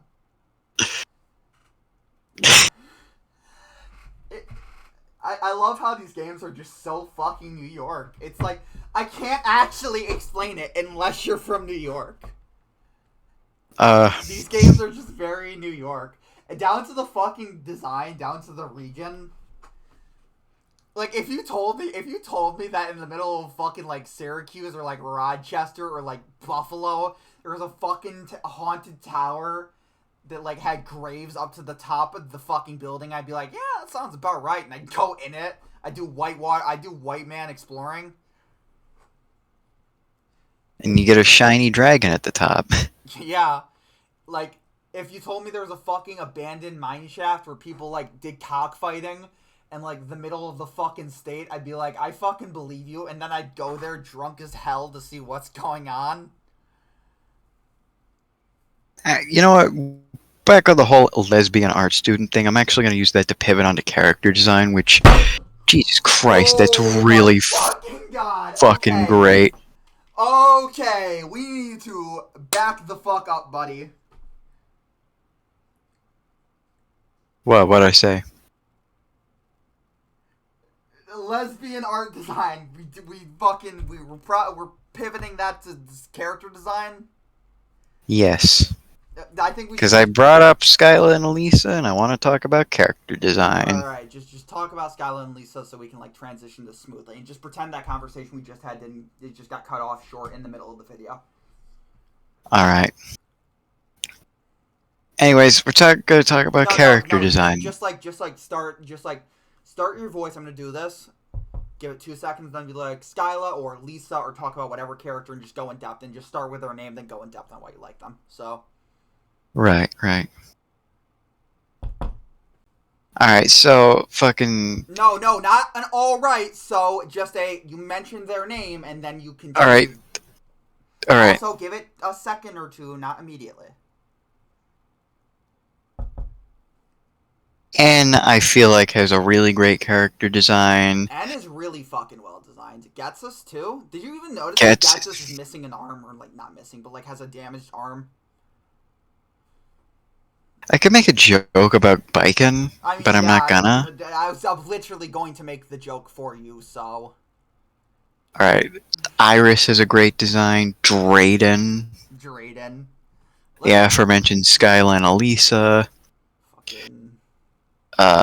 main characters of both Black 2 and White 2? I actually really like the Black 1...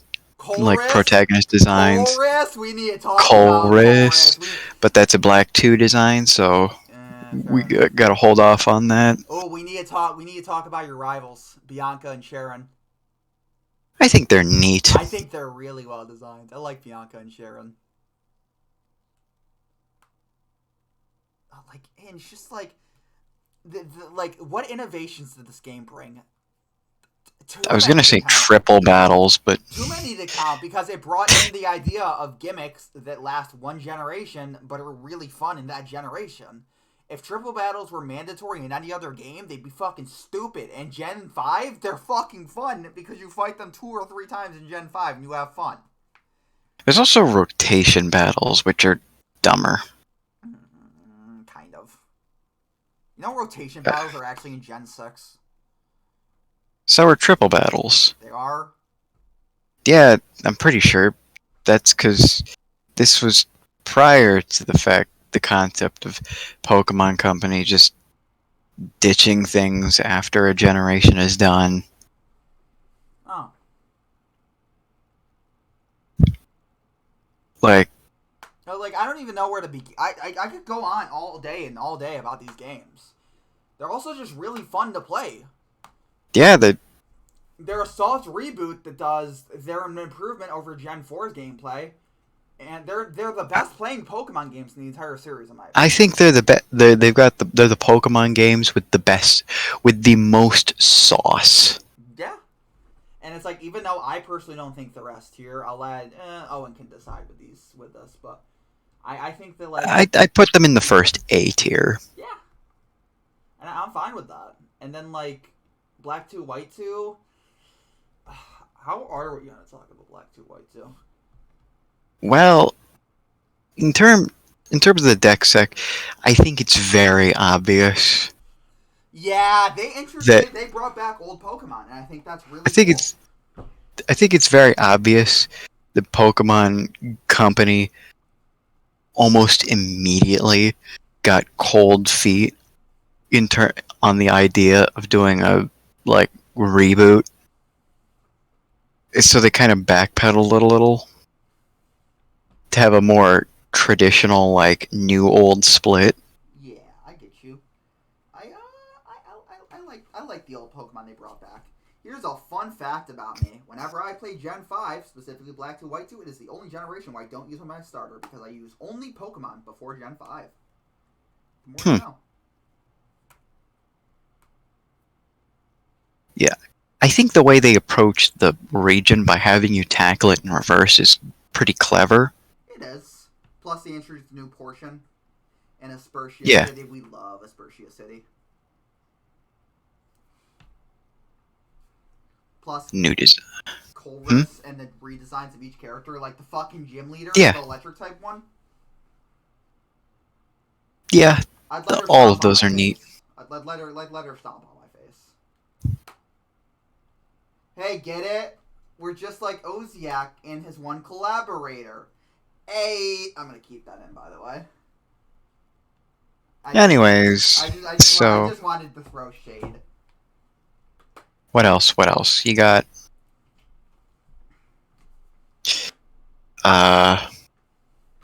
You've got so many good redesigns. N kind of got redesigned, but not very much.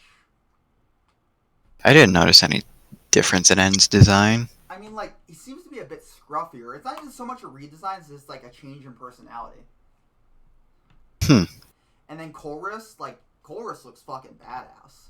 The new Team Plasma members, they look like fucking genuine people you don't want to mess with.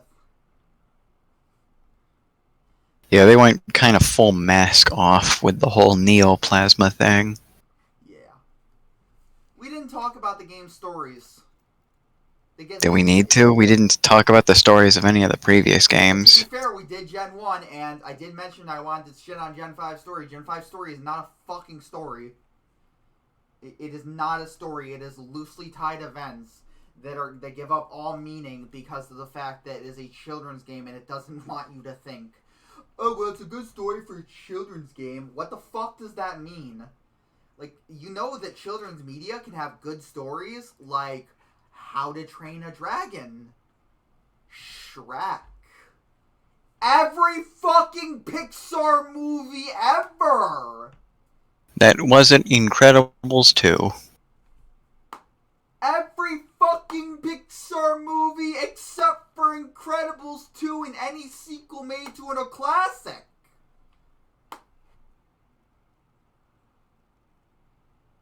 With the exception of Toy Story 2. Oh my god, are we really gonna be pedantic? Here, Yep. are we gonna have the fucking, we gonna make a fucking Pixar tier list in this fucking tier list? Anyways. Yeah, fuck you, we're doing this. I'm just fucking making this in like less than a few minutes. This would make for great content anyways. Pixar. We're just gonna cut this part out and then smash cut to it, be like, here, fine, there it is, then go right back to it. No. I'm pausing all music and I am just throwing these in order of how I've seen them and what my opinions are. Cars, A. Toy Story, A. Monsters Inc., S. Up. That's Monsters University. D, sorry. Incredibles, S. Bugs Life, A. Incredibles 2, D. Monsters Inc., S. Toy Story 2, A. And then I'll organize these by tier. I'll just fucking throw these in where they belong as of right now.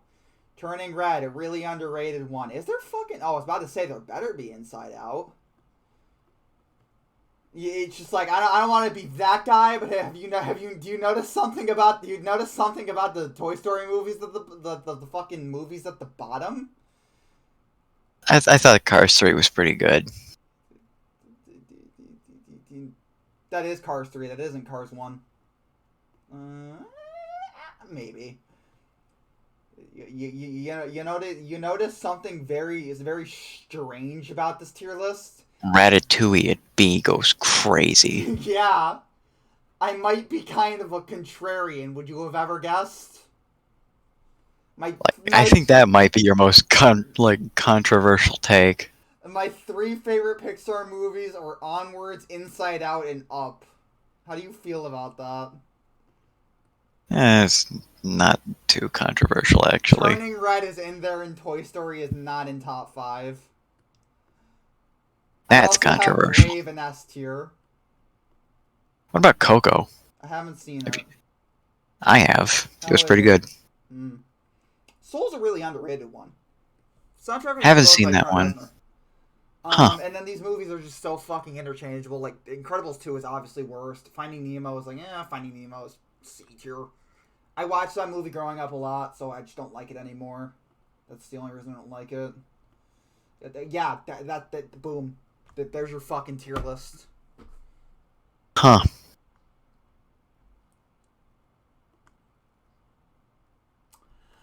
So Black and White 2. Yeah. Black and White 2 are...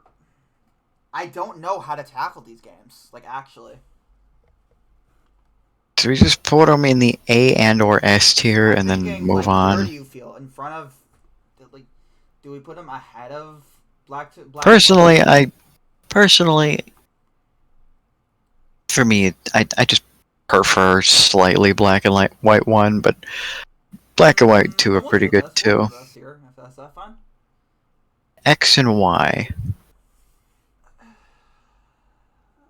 I have such a hard time hating these games because I can't fucking stand them and playing them. But I remember when these games came out. I remember their hype cycle. These games are some of the most nostalgic games to ever exist. They are. Oh my god. I remember. I was there. Oh my god. We used to talk about this all the time. Remember in fucking English class? Not English class. Gym class. I talked to you every single day about Oras's hype cycle. Yeah. Such memories, dude. We were fucking diaper shitter 7th graders. Man, Actually, these ones came out before. Yeah, I'm saying I'm referring to Oras at the moment. But yeah. X and Y, there's like... Oh my god. Let's talk about its Pokedex, because I don't think it's all terrible. I just think it's half terrible, half pretty good. I think Gen 6's Dex is lame. It is. That's the problem. It's just underwhelming. It's not lame, it's underwhelming. Because Dragalogy, a dragon of algae. That is fucking awesome. Clauncher's really fucking cool. In fact, the fucking fossil Pokemon, Aurorus, that's one of my favorite fossils. Probably my favorite. And then you have Mega Evolutions, which I don't like the single Mega Evolutions. I don't like most of their designs, but I acknowledge that they are objectively the most important thing to come out of these games. I will say, actually I'll save it for innovations, but... Yeah. In terms of Dex, I just don't care about most of these guys. Klefki's really cool. I think Klefki... I like Klefki. Klefki feels like a Gen 1 Pokemon. And then the fucking tree Pokemon, the Haunted Tree. I also like Trevenant. Trevenant's really cool. I use Trevenant in Sun and Moon. Never used him in X and Y, though. Mostly because I don't want to wait till after the 8th gym to get him.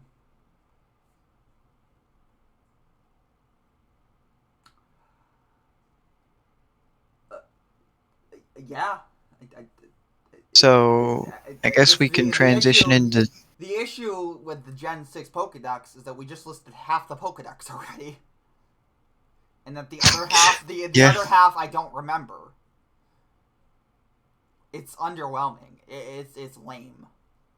You know? Transitioning into character design. You know what the fucking thing about Gen 6 character design is? What? It's got really good character design, but I can't remember most of it half the time. Isn't that a fucking paradox? Yeah. Not Lusamine. Lysander, he looks cool. Diantha looks cool. You got Sycamore. The professor, I already forgot who Sycamore was. I can only remember because he's named after the tree. Yeah, Clement, because he was in the anime. Yeah, there's... the Rivals!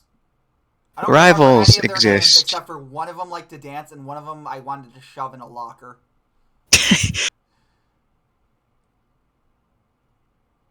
He shot Lysander with a hyper beam point blank in the manga. That's fucking awesome. That's a fucking nerd. Yeah. That's awesome. He opened his bag to reveal a Flabébé and just shot him point blank. That's awesome. AZ! AZ. Wow, AZ really is a well-designed character that is just nothing, right? I forget he exists Yeah. most days. Yeah. Do you remember the ultimate weapon?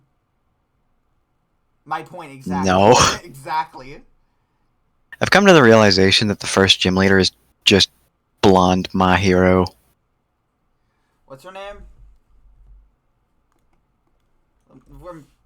Viola, right? Viola, I'm pretty certain. That's a car. That's not what I... Viola Pokemon. Oh my god. Okay, we need... Okay, sorry about this, chat. Here's Viola on screen right now. Right? I'm not sure if any of you play Danganronpa. I mean, if you're watching my content, you're probably also a pedophile. So you probably have... You can't say also.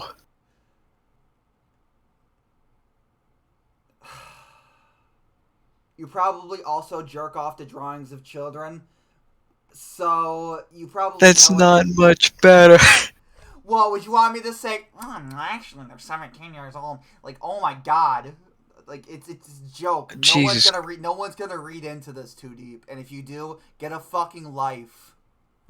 Anyways. Viola, we should just restart that tidbit. So, here's Viola, the gym leader Owen was talking about. I'm not sure if you guys play Danganronpa. If you're watching me, you're probably also a fucking loser, like me and Owen, so maybe you have, I don't know. Here's Viola. Viola is just really, she's got her blonde comb-over pixie cut, got a camera, got a really nice outfit, very much flower girl aesthetic.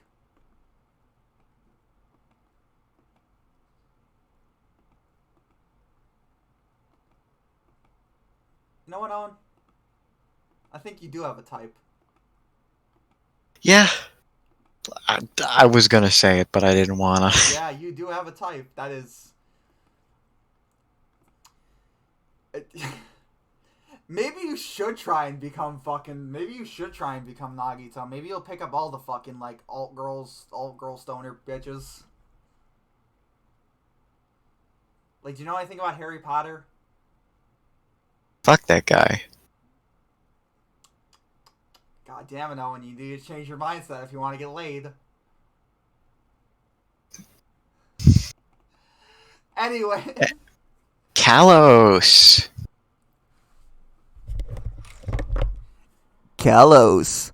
Kalos is a very interesting region because despite the fact it has a lot going on in it, nothing about it can be memorable. Interesting. Like number 15. Lumio Prism City Tower. Really... Prism Tower is the most underwhelming location in all of Pokemon history.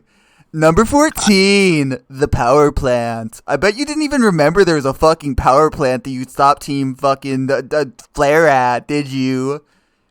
Number 13, Lumio City. Number 12 through 7 and 4 through 3, Lumio City.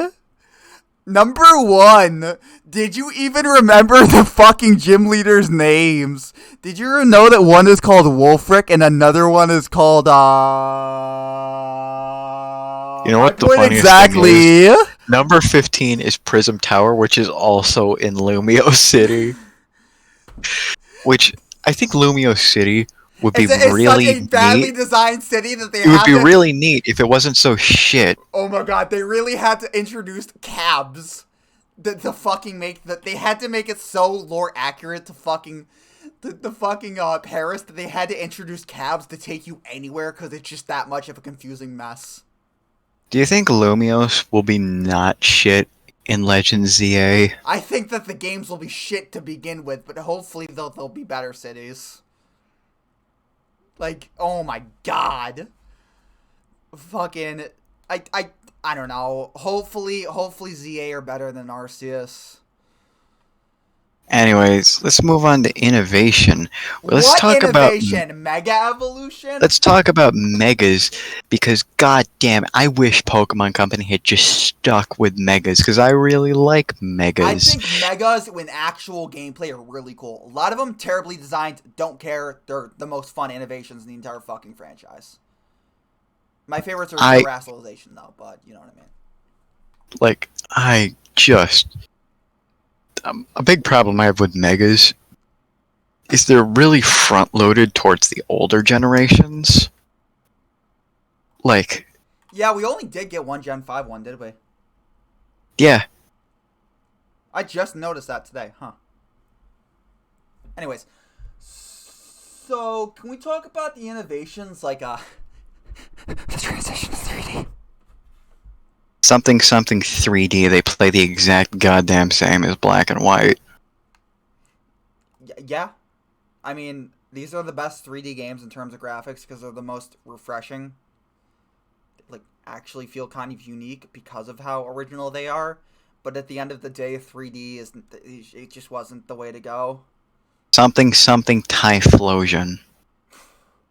I wasn't gonna say Typhlosion. I was just gonna talk about Skarmory just kind of like T-posing in the air, but fair enough.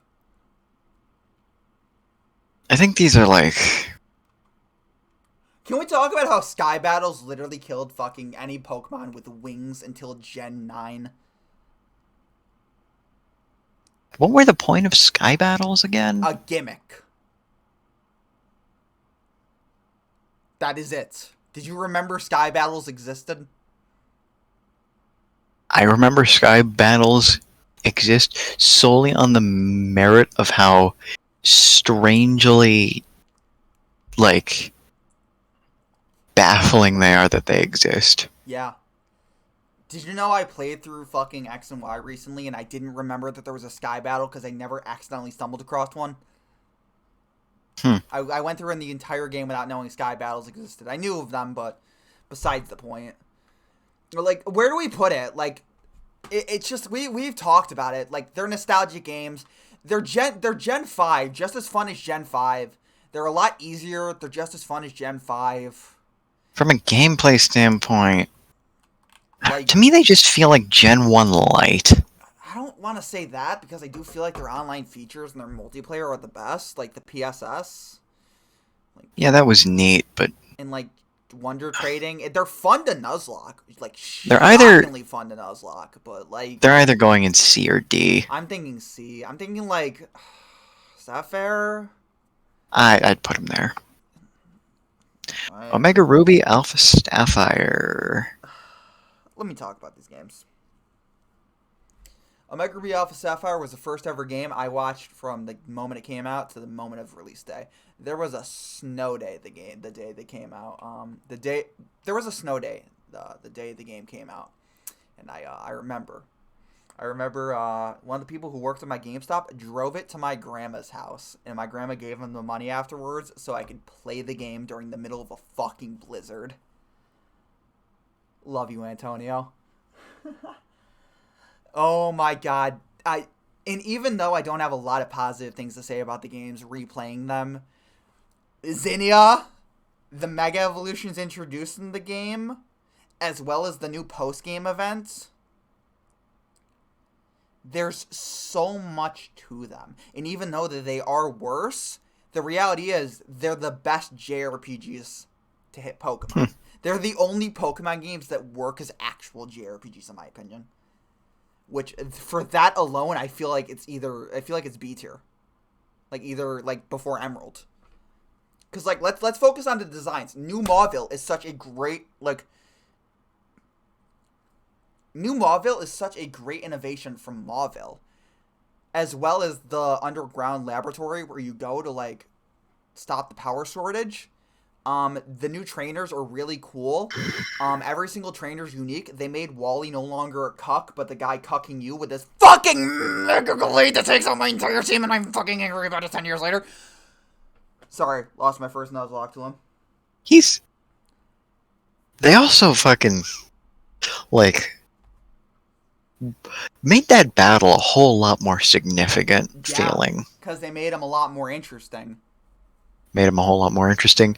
Actually gave him a specific room in Victory Road that's cool, and it's got like water and it's full of roses. It's so cool. And it's just like these games are the most cinematic. I don't know how to word it. And like specifically the redesign of Steven. It's not much. Oh my god. It is a subtle thing. Like, also Maxie and Archie. Maxie and Archie? I was gonna get to Archie. Archie's a fucking pirate. Archie looks like a Rayquaze. That's all I'm gonna say. He looks like a Tyrone. The actual Giga Chad. Yeah. Like, there are some video game And Maxie looked like an like actual evil team leader instead of just some guy. Yeah, like, here's the thing. Like, Maxie, and the reason I prefer Alpha Sapphire is because, like, Maxie looks like the guy who sits in the cuck chair at the motel. Archie looks like the guy who fucks 13 women, like the hotel. No. Let me restate that. Let me restate that. Whilst Maxie is in the chair. Let me restate that. Let me get to that because I prefer Omega Ruby. Let me get to that topic because I prefer Alpha Sapphire over Omega Ruby because Maxie looks like a guy who'd sit in the cuck chair at the motel. Well, Archie looks like the guy who could bring home a new bitch every single day to fuck in front of Maxie in front of the cuck chair at the hotel just through his fucking charisma. Yeah, the best part is... What? I like to believe seeing Archie fuck is what cucks Maxie rather than seeing the girl get fucked. Yeah, I know, right? God fucking damn it. This is such a fucking level of terminally online that if I ever have someone question me about this, I'm just gonna say I'll tell you when I'm older. Fucking, okay, music is a better composition. I didn't really talk about the music compositions of the older remakes. They're just better in this game. They're so much more dynamic. And then my favorite part of this entire game, and the part that made me like lose my mind, was when you fucking open up the Pokedex and it's regular Ruby and Sapphire on the truck. My fucking 11-year-old this game mind. has got a great 11-year-old intro. mind.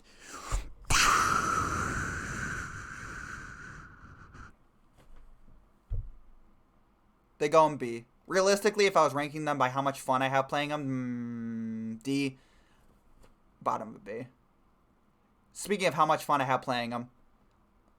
So Sun and Moon's Pokedex. I don't really have much of an opinion on it. Oh, right, this was the Pokedex I hate. Really? I don't care at all. I actually don't like a lot of these guys. I like Jangamo. He's like, whatever. Decidueye is really cool. Well, yeah, starters don't count because they're fucking designed to be cool and likable. Okay, so are we gonna do the same thing I did in Gen 4? Okay, I want you to tell me what you dislike about... I don't know, let me think. I just proved your point because I can't think of anything. Golisopod. Golisopod. I cannot, in good faith, talk shit about Golisopod because I like Guzma. Vigavolt. Boring. Pyukumuku. He's funny, I guess. Wishy-washy. That's kind of a neat gimmick. Bruxish. Ew. What the fuck? Did you just what's wrong with seriously try to, like, bring up Bruxish for a fucking debate on why the Gen 7 Dex is good? People don't like Bruxish? Which one are you talking about? Fucking psychic water type with, like, the weird facial features. People fucking hate that one. Really? I've never heard it. Okay. Sandygast. Sandygast is kind of cool. Reminds me of, like, a Gen 5 Pokemon. Yeah, that one's kind of neat. And then you have, the koala Pokemon, or, like, the Pokemon holding the log. Do people remember that one? I don't remember its name. I remember it being cute. Mimikyu? Everyone loves Mimikyu. That one doesn't fucking count. Oh my fucking god. Okay, we're really... Okay. I'm trying to list as many as I like, but the issue is trying to remember them because I haven't played these games in a while. And I don't really go through fucking newer Pokemon games. God, fucking...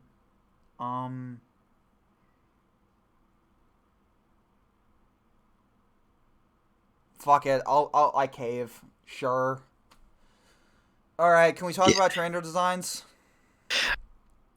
Conversely, the character design in this gen is fucking amazing. Let's just talk about some of my favorites first. I know who you're gonna bring up first, so I want to bring up one of my favorites first. The fucking design of Lily. Lily's design is so cool. It's just like she looks. Her character arc is an actual character arc. And she looks like she actually grows throughout the story. And her mother, Lusamine, is like genuinely a terrifying design. Like, I really like her a lot. All right, you can mention your boy.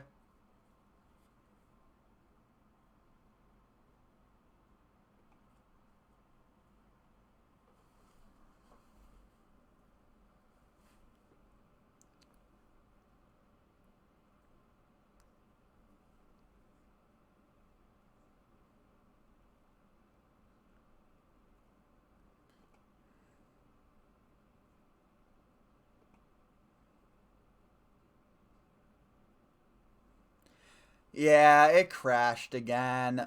I was talking about Lusamine. I was talking about Lusamine and Lily, and then I was just gonna have you like talk about Guzma because I was hyping up Guzma, so you could specifically talk about him. And I'm just gonna be like, okay, Owen, now you can talk about your boy. So I'll be like, okay, Owen, you can talk about your boy now.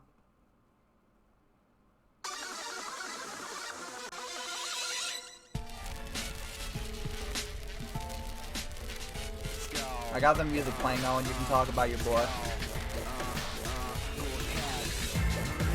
You there? You there?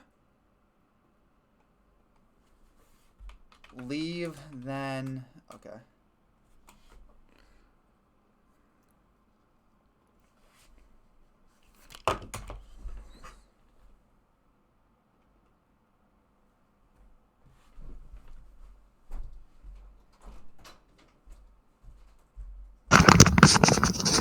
I'm back.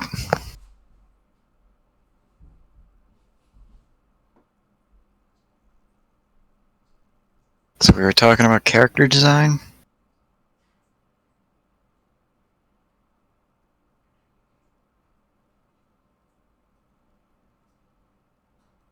I cannot hear you.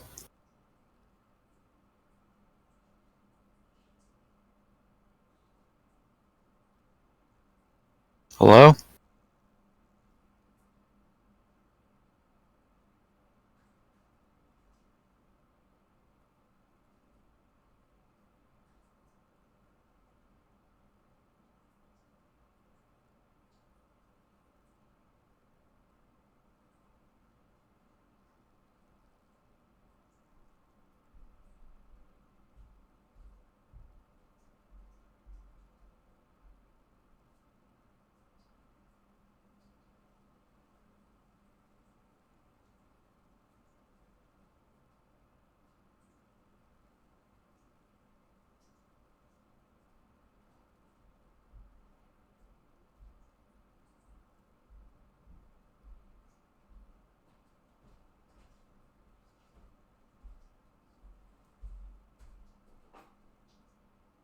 There you are.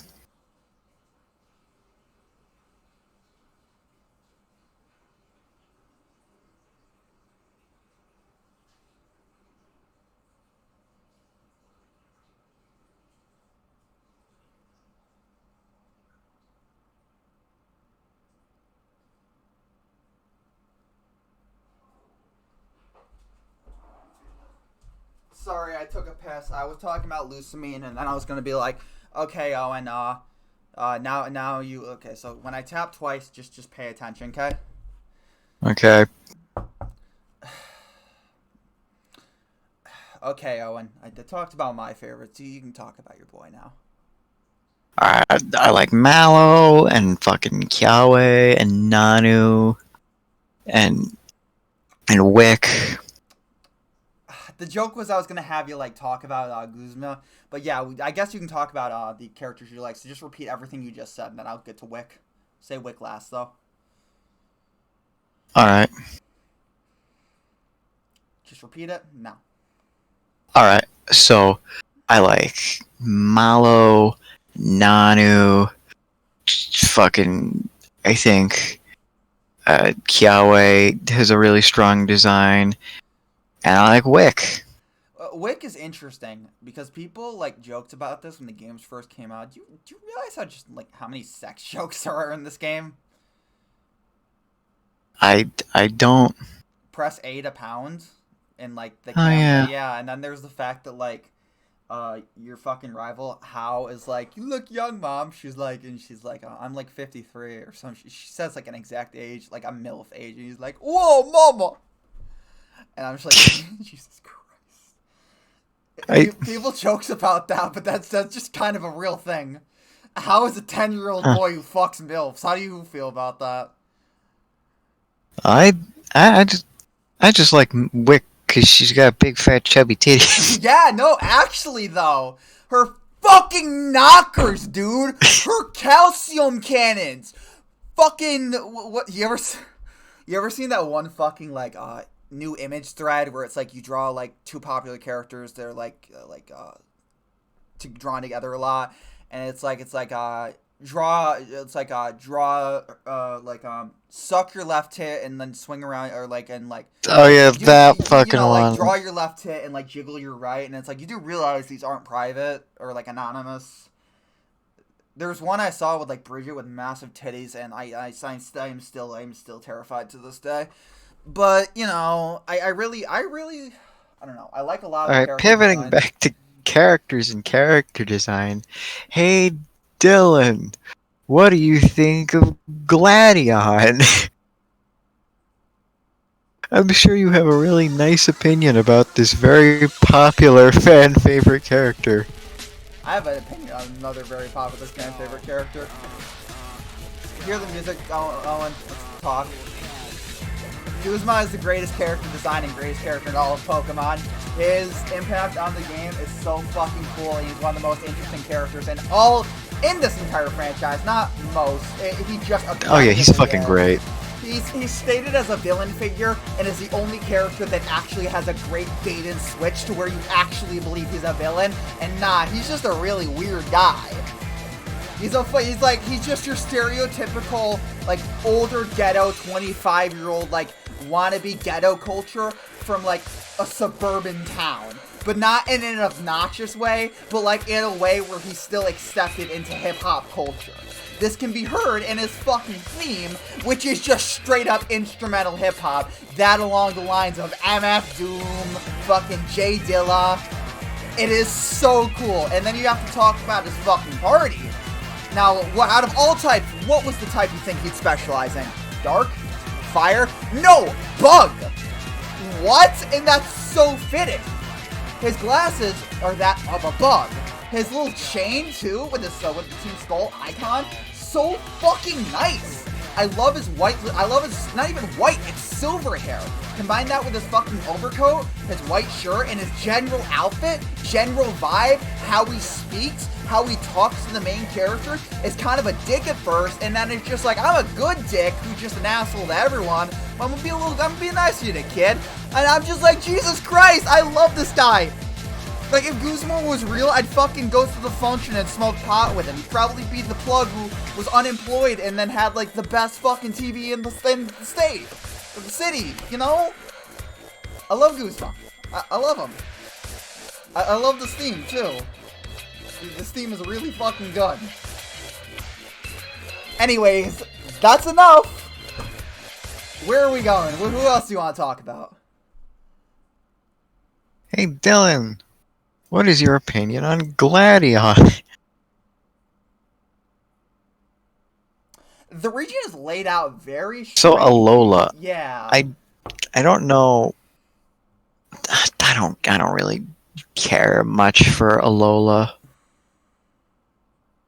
I think Hoenn, specifically in Omega Ruby Alpha Sapphire, did the whole beachside aesthetic better. Yeah. And we will get to why I put yeah. You know what I think my biggest gripe. I'll get to the reason why I am just doing this preemptively later. Just like it is because of the region layout in Sun and Moon and how they didn't accommodate for it. So Something about the region. I feel like I put my I can put my finger on it more.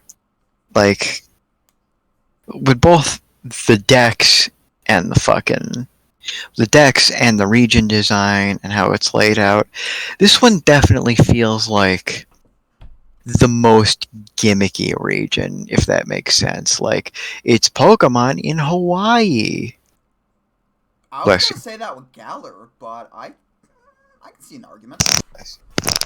Like, I was gonna say that about Galar, but I see the argument. Tropical Hawaii Pokemon. But they managed to pull it off well with the Island Trials, which were really fucking cool. Also, Lucamine should have been her own boss fight as a Pokemon, but we're not going to discuss that, are we? Pokemon has... And I know we didn't talk about fucking XD, but they did something like similar early game, where this is fucking scientist in a Groudon mech, and you battle him, but you don't battle the fucking mech, he's just battling inside of a Groudon mech. It's like...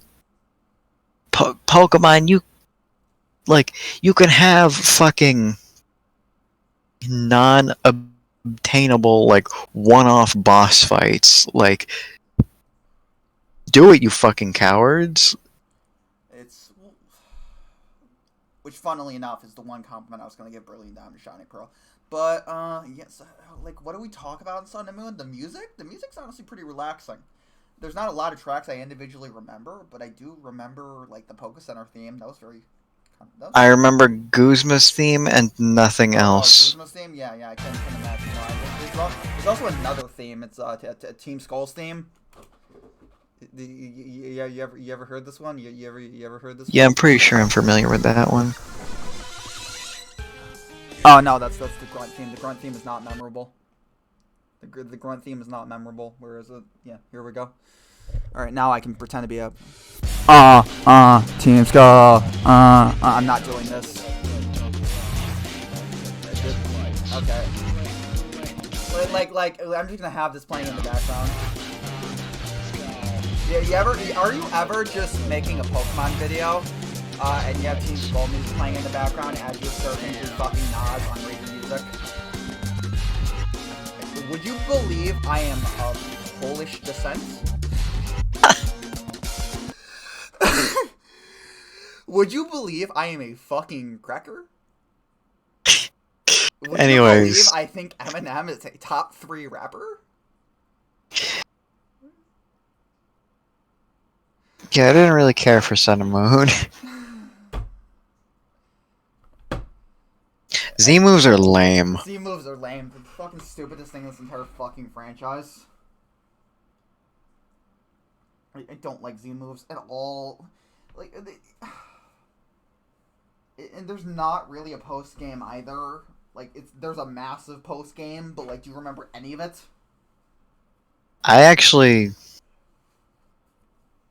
This may invalidate almost every criticism I've thrown at this game, but I didn't actually play Sun and Moon. So your opinions don't matter. Gotcha. No, not at all. I'm just here to bounce off. You know what? Fair enough. Well, I'm still putting it at the bottom of S tier because I think that they're the worst to play. Wait, do Ultra Sun and Ultra Moon aren't even in this tier list? Oh yeah, I already put them up in A. Oh. Yeah, I didn't want to beat around the bush. Sun and Moon, not fun. They're fucking boring. There's nothing interesting that goes on in the fucking game. The fact you have such limited variety is so annoying. The game is slowly paced. It feels like it takes 10 hours to get off the first island. Well, it probably does. Like, there's nothing interesting going on in the story. It's just boring. And then you're like, oh, well, I'll use a unique party. But, oh, yeah, you're on Island 3, or Island 4. You're on the fucking final island, the last route of the game, and you're still running into Alolan Rattatas and Wingull.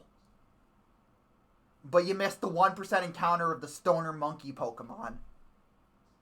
Like, it is fucking absurd. Also, did you know that Drampa is only a 1% encounter in Sun and Moon, and is not even in Ultra Sun and Ultra Moon, is not findable in any other game? Yep. That's a rant for another day. All I'm going to say is that, here's another fun fact. Did you know that Venonat and Venomoth are only catchable in Gen 1 in its remakes before the post-game?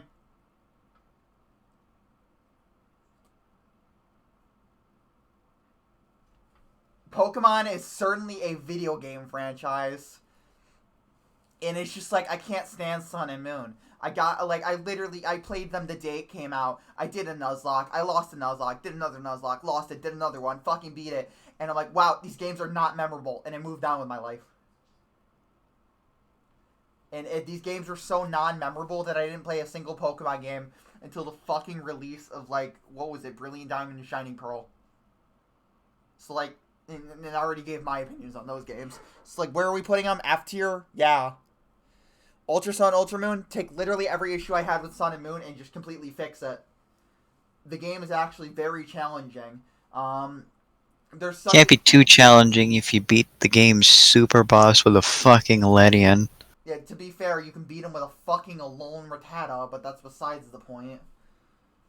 Do you remember when there was like a like, what was it called again? Like, I think it was called, like, I can't remember the name of the Pokemon.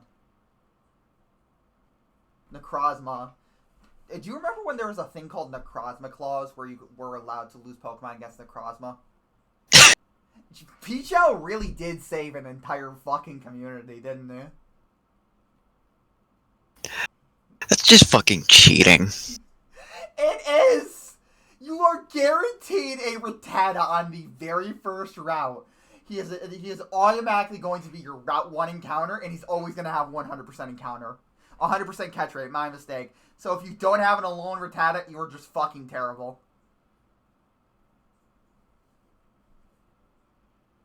That's all I gotta say.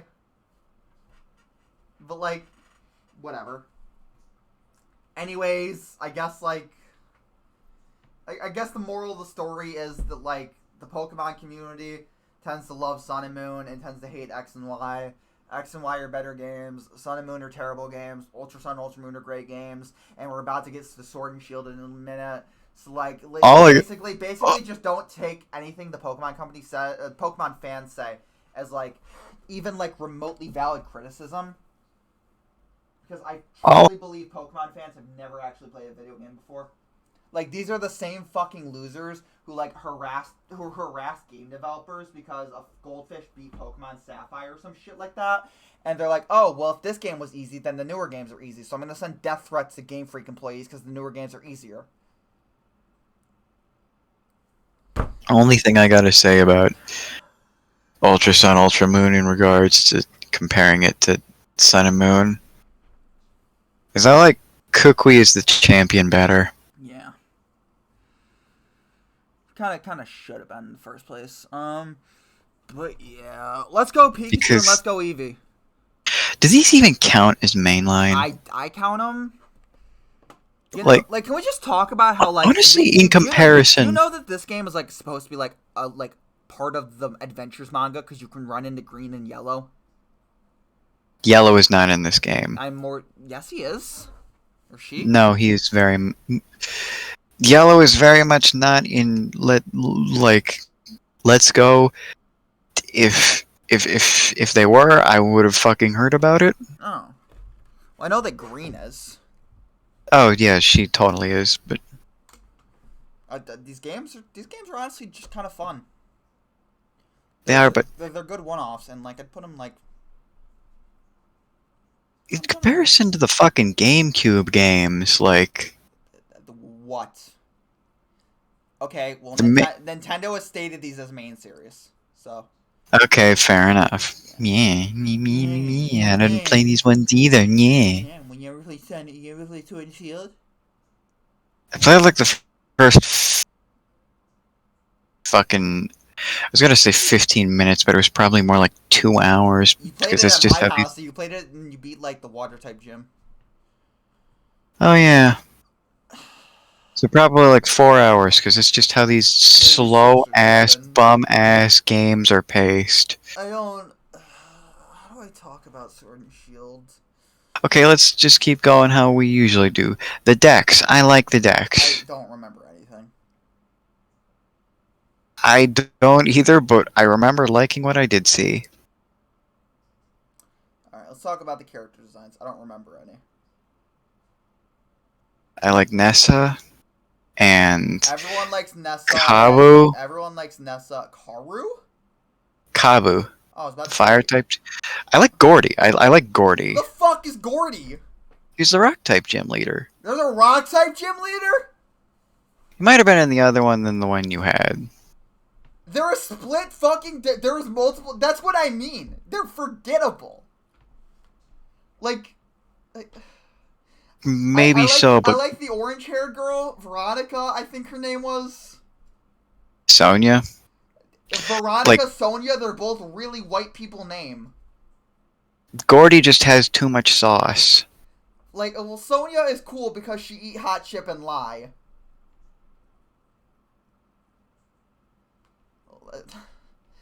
Who eats hot chip and lie? Sonya or Nessa? I think they both do, but you can't look me in the fucking face and tell me that Opal wasn't one of the funniest characters. I might if I remember who Opal was. The fairy type gym leader, the old lady. Oh yeah, no, her gym was absurdly easy, but the gimmick of like her just giving you like and you had to answer questions, that was really funny. That and her just being the fucking queen of England. Margaret Thatcher's dead. Ding dong, the wicked bitch is dead. Do you think that Opal is canonically dead? It's a shame that Opal didn't die 87 years ago. I'd make a comment about the IRA, but the Emerald Isle has not been turned into a Pokemon region yet. And so there is no IRA. Neither did Northern Ireland, so. I can't wait for the day that there's an Irish Pokemon region. Honestly, that'd go so fucking hard, but... To be fair, I might... I don't know. I don't live in Ireland, so I don't have to worry about a car exploding near me. I don't have to worry about my opening up my mailbox and the next thing I see is a nail entering my eye before I fucking bleed out. Imagine like Pokemon accidentally starts like a civil war or like a war between Northern Ireland, and like the UK that like expands into like multiple countries that leads to World War III and the demise of the Dylan. Yeah. Fucking Queen Elizabeth is dead and King Charles has cancer. Yeah. There is a very real possibility you will see Ireland reunite this year. Is that actually true? Probably not, but... I mean, I don't want to be that guy, but like... You know, like, some of my Irish friends, in, like, how they, like... You don't know any of my Irish friends, because they're mostly music Twitter users. I'm not referring to LK Computer, just a few others. LK Computer, if you're watching this, hey, man. I text you, like, once a year, but I like you. You're a cool person. Anyways, like, there's a few people I know from Ireland who are just like, oh, blah, blah, blah. Oh, yeah, I'm super friendly. Mention Northern Ireland, they go to fucking, like... They go from, like, 0 to 100. I'm like, are you really upset about Northern Ireland being... I don't even know the fucking politics besides the fact I have Northern Irish in me and the fact I always make a joke about being killed by my Northern Irish heritage when I blow up in a car. Give me a second.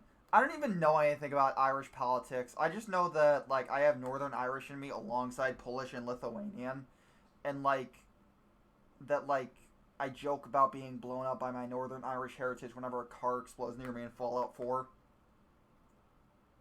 I I I didn't think you were gonna put in Fallout 4 as an addendum to that sentence. So I was gonna ask how many fucking cars explode near you. Dude, when I'm fucking like, oh my god. Like when I have my fucking like my playlist going, like it is so fire that like the vehicle catches fire and it explodes and creates like a fucking like mist around me, and like I'm a fucking firebender. I fucking sizzle off the clothes and see the fucking cute women in their bikinis, and then they head to my house. Galar is a region. Honestly, it's not as forgettable as. It's not as forgettable as Kalos. It's not as It is not gonna be. It's not as forgettable as every other aspect of the region, simply because there's interesting things to say about it. Eternus' thing, like the. What I was gonna say is it beats out Kalos. I don't think it beats out any other region in terms of memorability and Innovations. I'm not even gonna fucking bring up Dyna Gigamax, whatever. Fucking Dyna fucking beta cuck shit. Let's just fucking throw it and see. I'm not. I think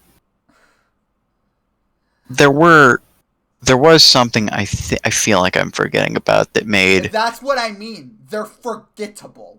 Oh yeah, they introduced EXP candies that you can buy, which fucking saves on grinding, I guess. Fucking. Speaking of EXP, let me pull up a review on the website Backlogged by a guy named Jack But Cool, I think his name was, and let me read you exactly what is wrong with Diamond and Pearl.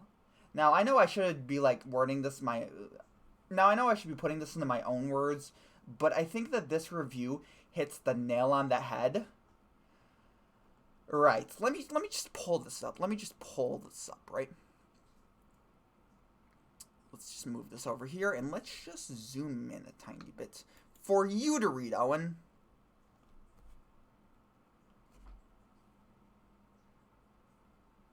Let's read it, Owen. Removed all platinum content, trainer teams, gym layouts, Pokemon variety, Elite Four rematches, the Battle Frontier, Distortion World, map puzzles, the Villa, improved narrative, removed secret base customization, removed game corner, removed 2/3 of contest minigames, removed numerous online features such as the global trade system, draw, egg spin, mix battle, and Platinum's Puff and Cook, minigames, Wi-Fi Plaza, and Wi-Fi Club. Removed GBA insert Pokemon encounters. TMs are finite, but EXP share is forced.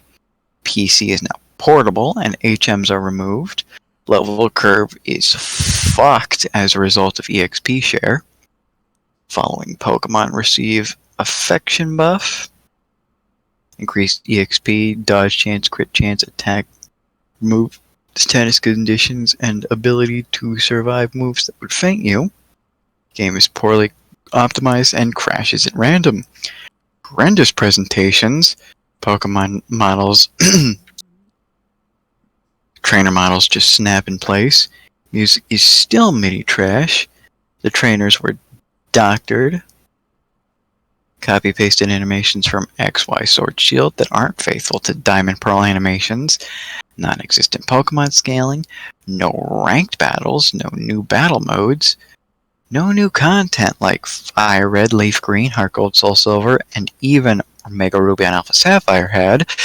$60 game. When Diamond Pearl Platinum was $40, $50 online, Platinums and Diamond Pearls was free.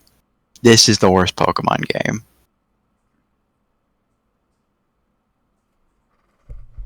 People will tell you this game is better than Sword and Shield and not genuinely one of the worst games of all time.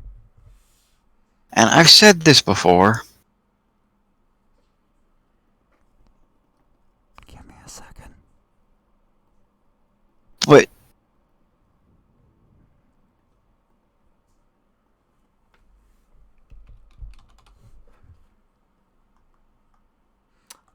Anyways, I've said this before, but Brilliant Diamond and Shining Pearl would easily be like B, maybe even A tier games if they were just games on their own. no, they wouldn't. Shut the fuck up. But Platinum exists. No, they fucking aren't good games. They're non-fucking functioning. They're the only truly fucking bad Pokemon games. It isn't even a matter of, fucking Dixit or whatever the fuck a bunch of fucking morons in the comment section are going to be arguing. Because I'm already going to praise Scarlet and Violet, so I'm going to get fucking ass blasted by every single fucking loser in this community. But it is literally It is just true. Diamond and Pearl, but worse. It is Diamond and Pearl, but worse. It is Red and Blue, but worse. It is the worst fucking game Nintendo has ever fucking published. No questions, no ifs, no ands, no buts. Fucking garbage. It is laughable and fucking pathetic. The fact that people were buying this game en masse. The fact that this is one of the greatest selling games of its year. And the fact this game is not considered one of the worst games of all time simply because it has the funny electric mouse. Fuck these dog shit games. They're genuinely some of the worst of all time. Separate them from Pokemon, they're bad. Put them into Pokemon, possibly bottom 3 games I have ever fucking played. Had the displeasure of even fucking looking at. That's how I fucking feel on it. Patooey. Scarlet and Violet. I like Scarlet and Violet. A lot. It's got a great Pokedex. Like, Kilowattle's really cool. I like Kilowattle a lot. I think Tinkaton's really funny. Tinkaton is really funny. And I think I like its little thing with Corviknight from Gen 8. Absolutely. Yeah, and then there's like there's a few. I'm forgetting a lot of them, but oh no, the Pokemon, the ones with like the Great Tusk. Remember Great Tusk? Oh yeah, fucking the Paradox Pokemon. Yeah, I really that's like another the future Pokemon. I like the future ones a lot. I like how this game has 3 main quests. Yeah, and you can tackle them in any order. And people were like, "Oh, well, it doesn't scale properly." That's besides the point. I don't think that's actually a drawback to the game. I think it's its benefit in its own unique way. I do wish they scaled a little better. Like, if you're really gonna be able to tackle them in any order. I mean, I just think the games are really fucking... I think the Pokemon are really cool. I think the design of the region is really interesting. But honestly, if you know what you're doing, it's not that much of a problem. Like, the region's design is really cool. Yeah. Like, where is it based off of again? Spain. Spain? Yeah. I don't know anything about Spain, but that's cool. It's neat. I think the character designs are really fucking cool. Specifically the professors and the robot forms at the end. The fucking Penny. I love Penny. Penny's adorable. And I think great. Penny is such a fucking like love letter to Pokemon fans, given the fact that she only has a team of Eevees. And you look at Penny and you're like, if you were a real person, you'd only collect Eevees as well, you know?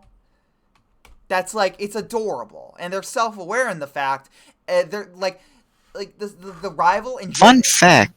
The rival in Did you know that Penny is actually the daughter of Gen 8's Peony? What the fuck? What? From the Crown Tundra? Really? Yeah. Is this true? Yeah. When was this confirmed?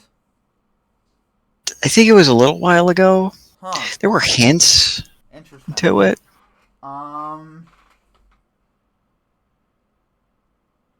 I really like the rival who follows you around. I can't remember his name. Nimona, she's great. I think all of the all 3 rivals in this game are rival/friends are really strong characters. Yeah, the champion, he, she, I don't know. I'm just calling them they, them because they very androgynous. Gaeta? Gaeta, yeah. Gaeta is, I like their design a lot. And I like the fact that, like, their, like, final Pokemon, it hasn't been seen at all in the entire game. So like you're always like when you first fight it, you're on edge because you're like, what type could you even be? And it's like rock, poison. I'm actually gonna fucking like say that the ordering of her team really fucking sucks.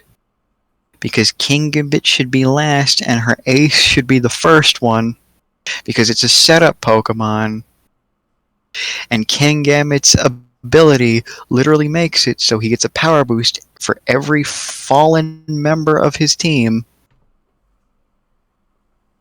Cope, seethe, mauled. Coping and seething and malding aside.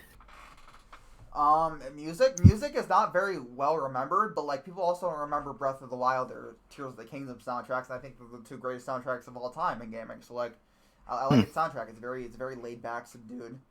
It carries along the atmosphere. I like the huge region. I like the amount of customization you can have with your trainer. I like the outfits look really cool. I like the general Pokedex. The terrestrialization is easily the greatest gimmick in all of Pokemon. I still prefer Megas, but whatever. It's alright. Is my personal favorite, and I have nothing but melting pleasure to say about this game, if I'm being 100% honest. Yeah, in terms of innovation, I think the most innovative thing is the format itself. Yeah. And if Pokemon continues to use this format, I'd like to see what they do with it.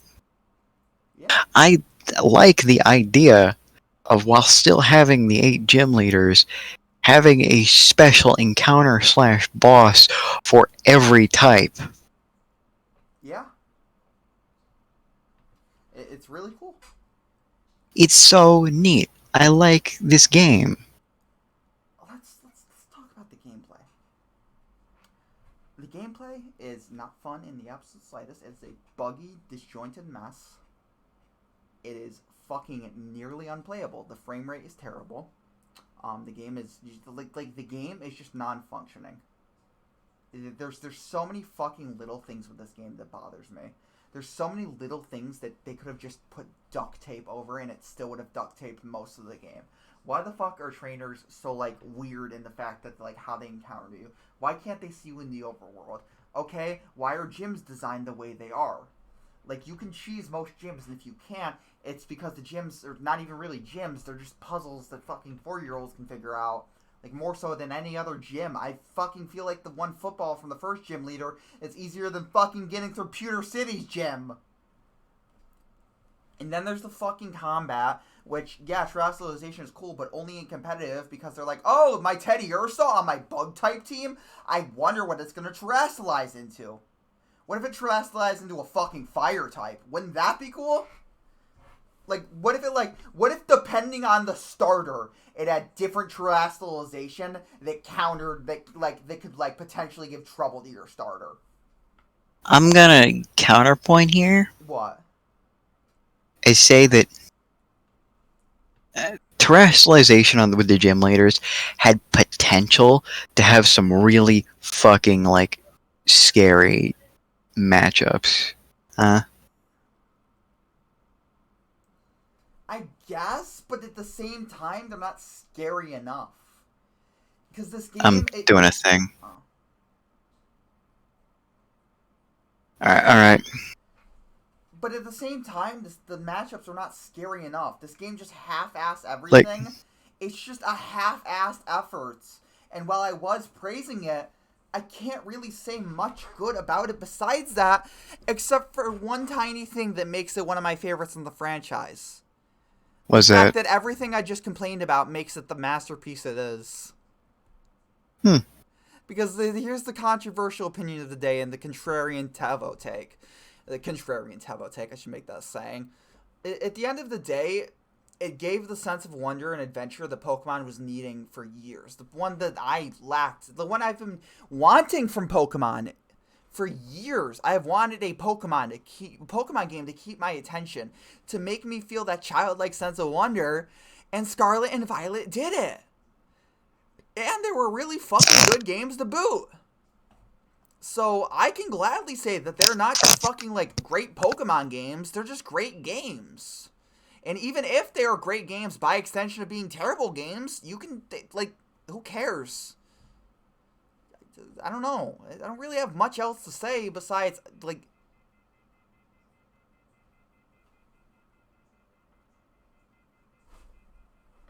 Yeah, so this was a shit show. 1 second.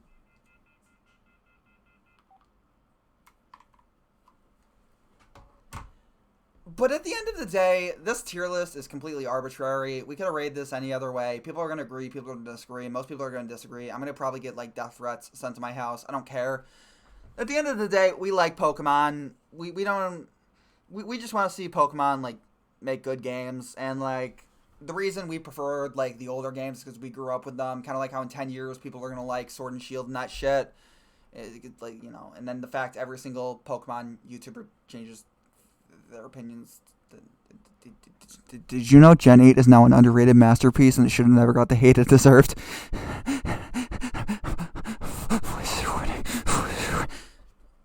But ultimately, none of this really matters.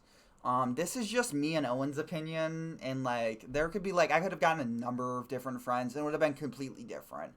Same general structure, but still very different. But that's the beauty about Pokemon. It's all about what you grew up with, because it is just one of those series where you have to grow up with it, and you have to have such strange a taste in video games in order to like certain entries. And when you say that's the most mysterious and, like, child-friendly part of Pokemon, Owen? Yeah. So, here's our tier list from worst to best. Ah!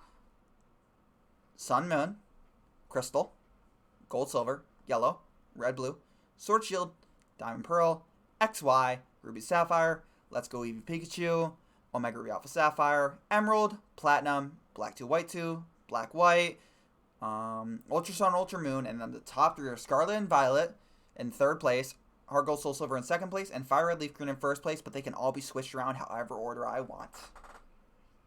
And you know what? I feel like I'm happy with this list. How do you feel, Owen? Yeah, this one's alright. How would you change it before we leave? Seeing Let's Go Pikachu Eevee above Ruby, Sapphire, Diamond, Pearl, XY. This is just strange to me.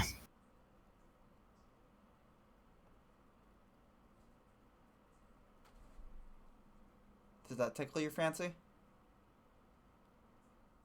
Yeah, it's fine. Anyways, well, I don't know how to really end this video. This is our first tier list styled video in years. Hopefully I actually upload it. That might be cool. Yeah. Yeah. But what do you guys think of my tier list? What do you guys think of me and some Wee Fox's tier list? Do you agree?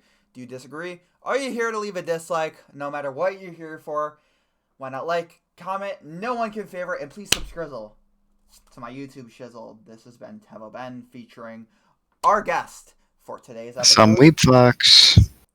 And we appreciate you watching the ultimate objectively correct, and if anyone tries arguing, they're a fucking beta cuck tier list of best Pokemon games. I will see you guys next time.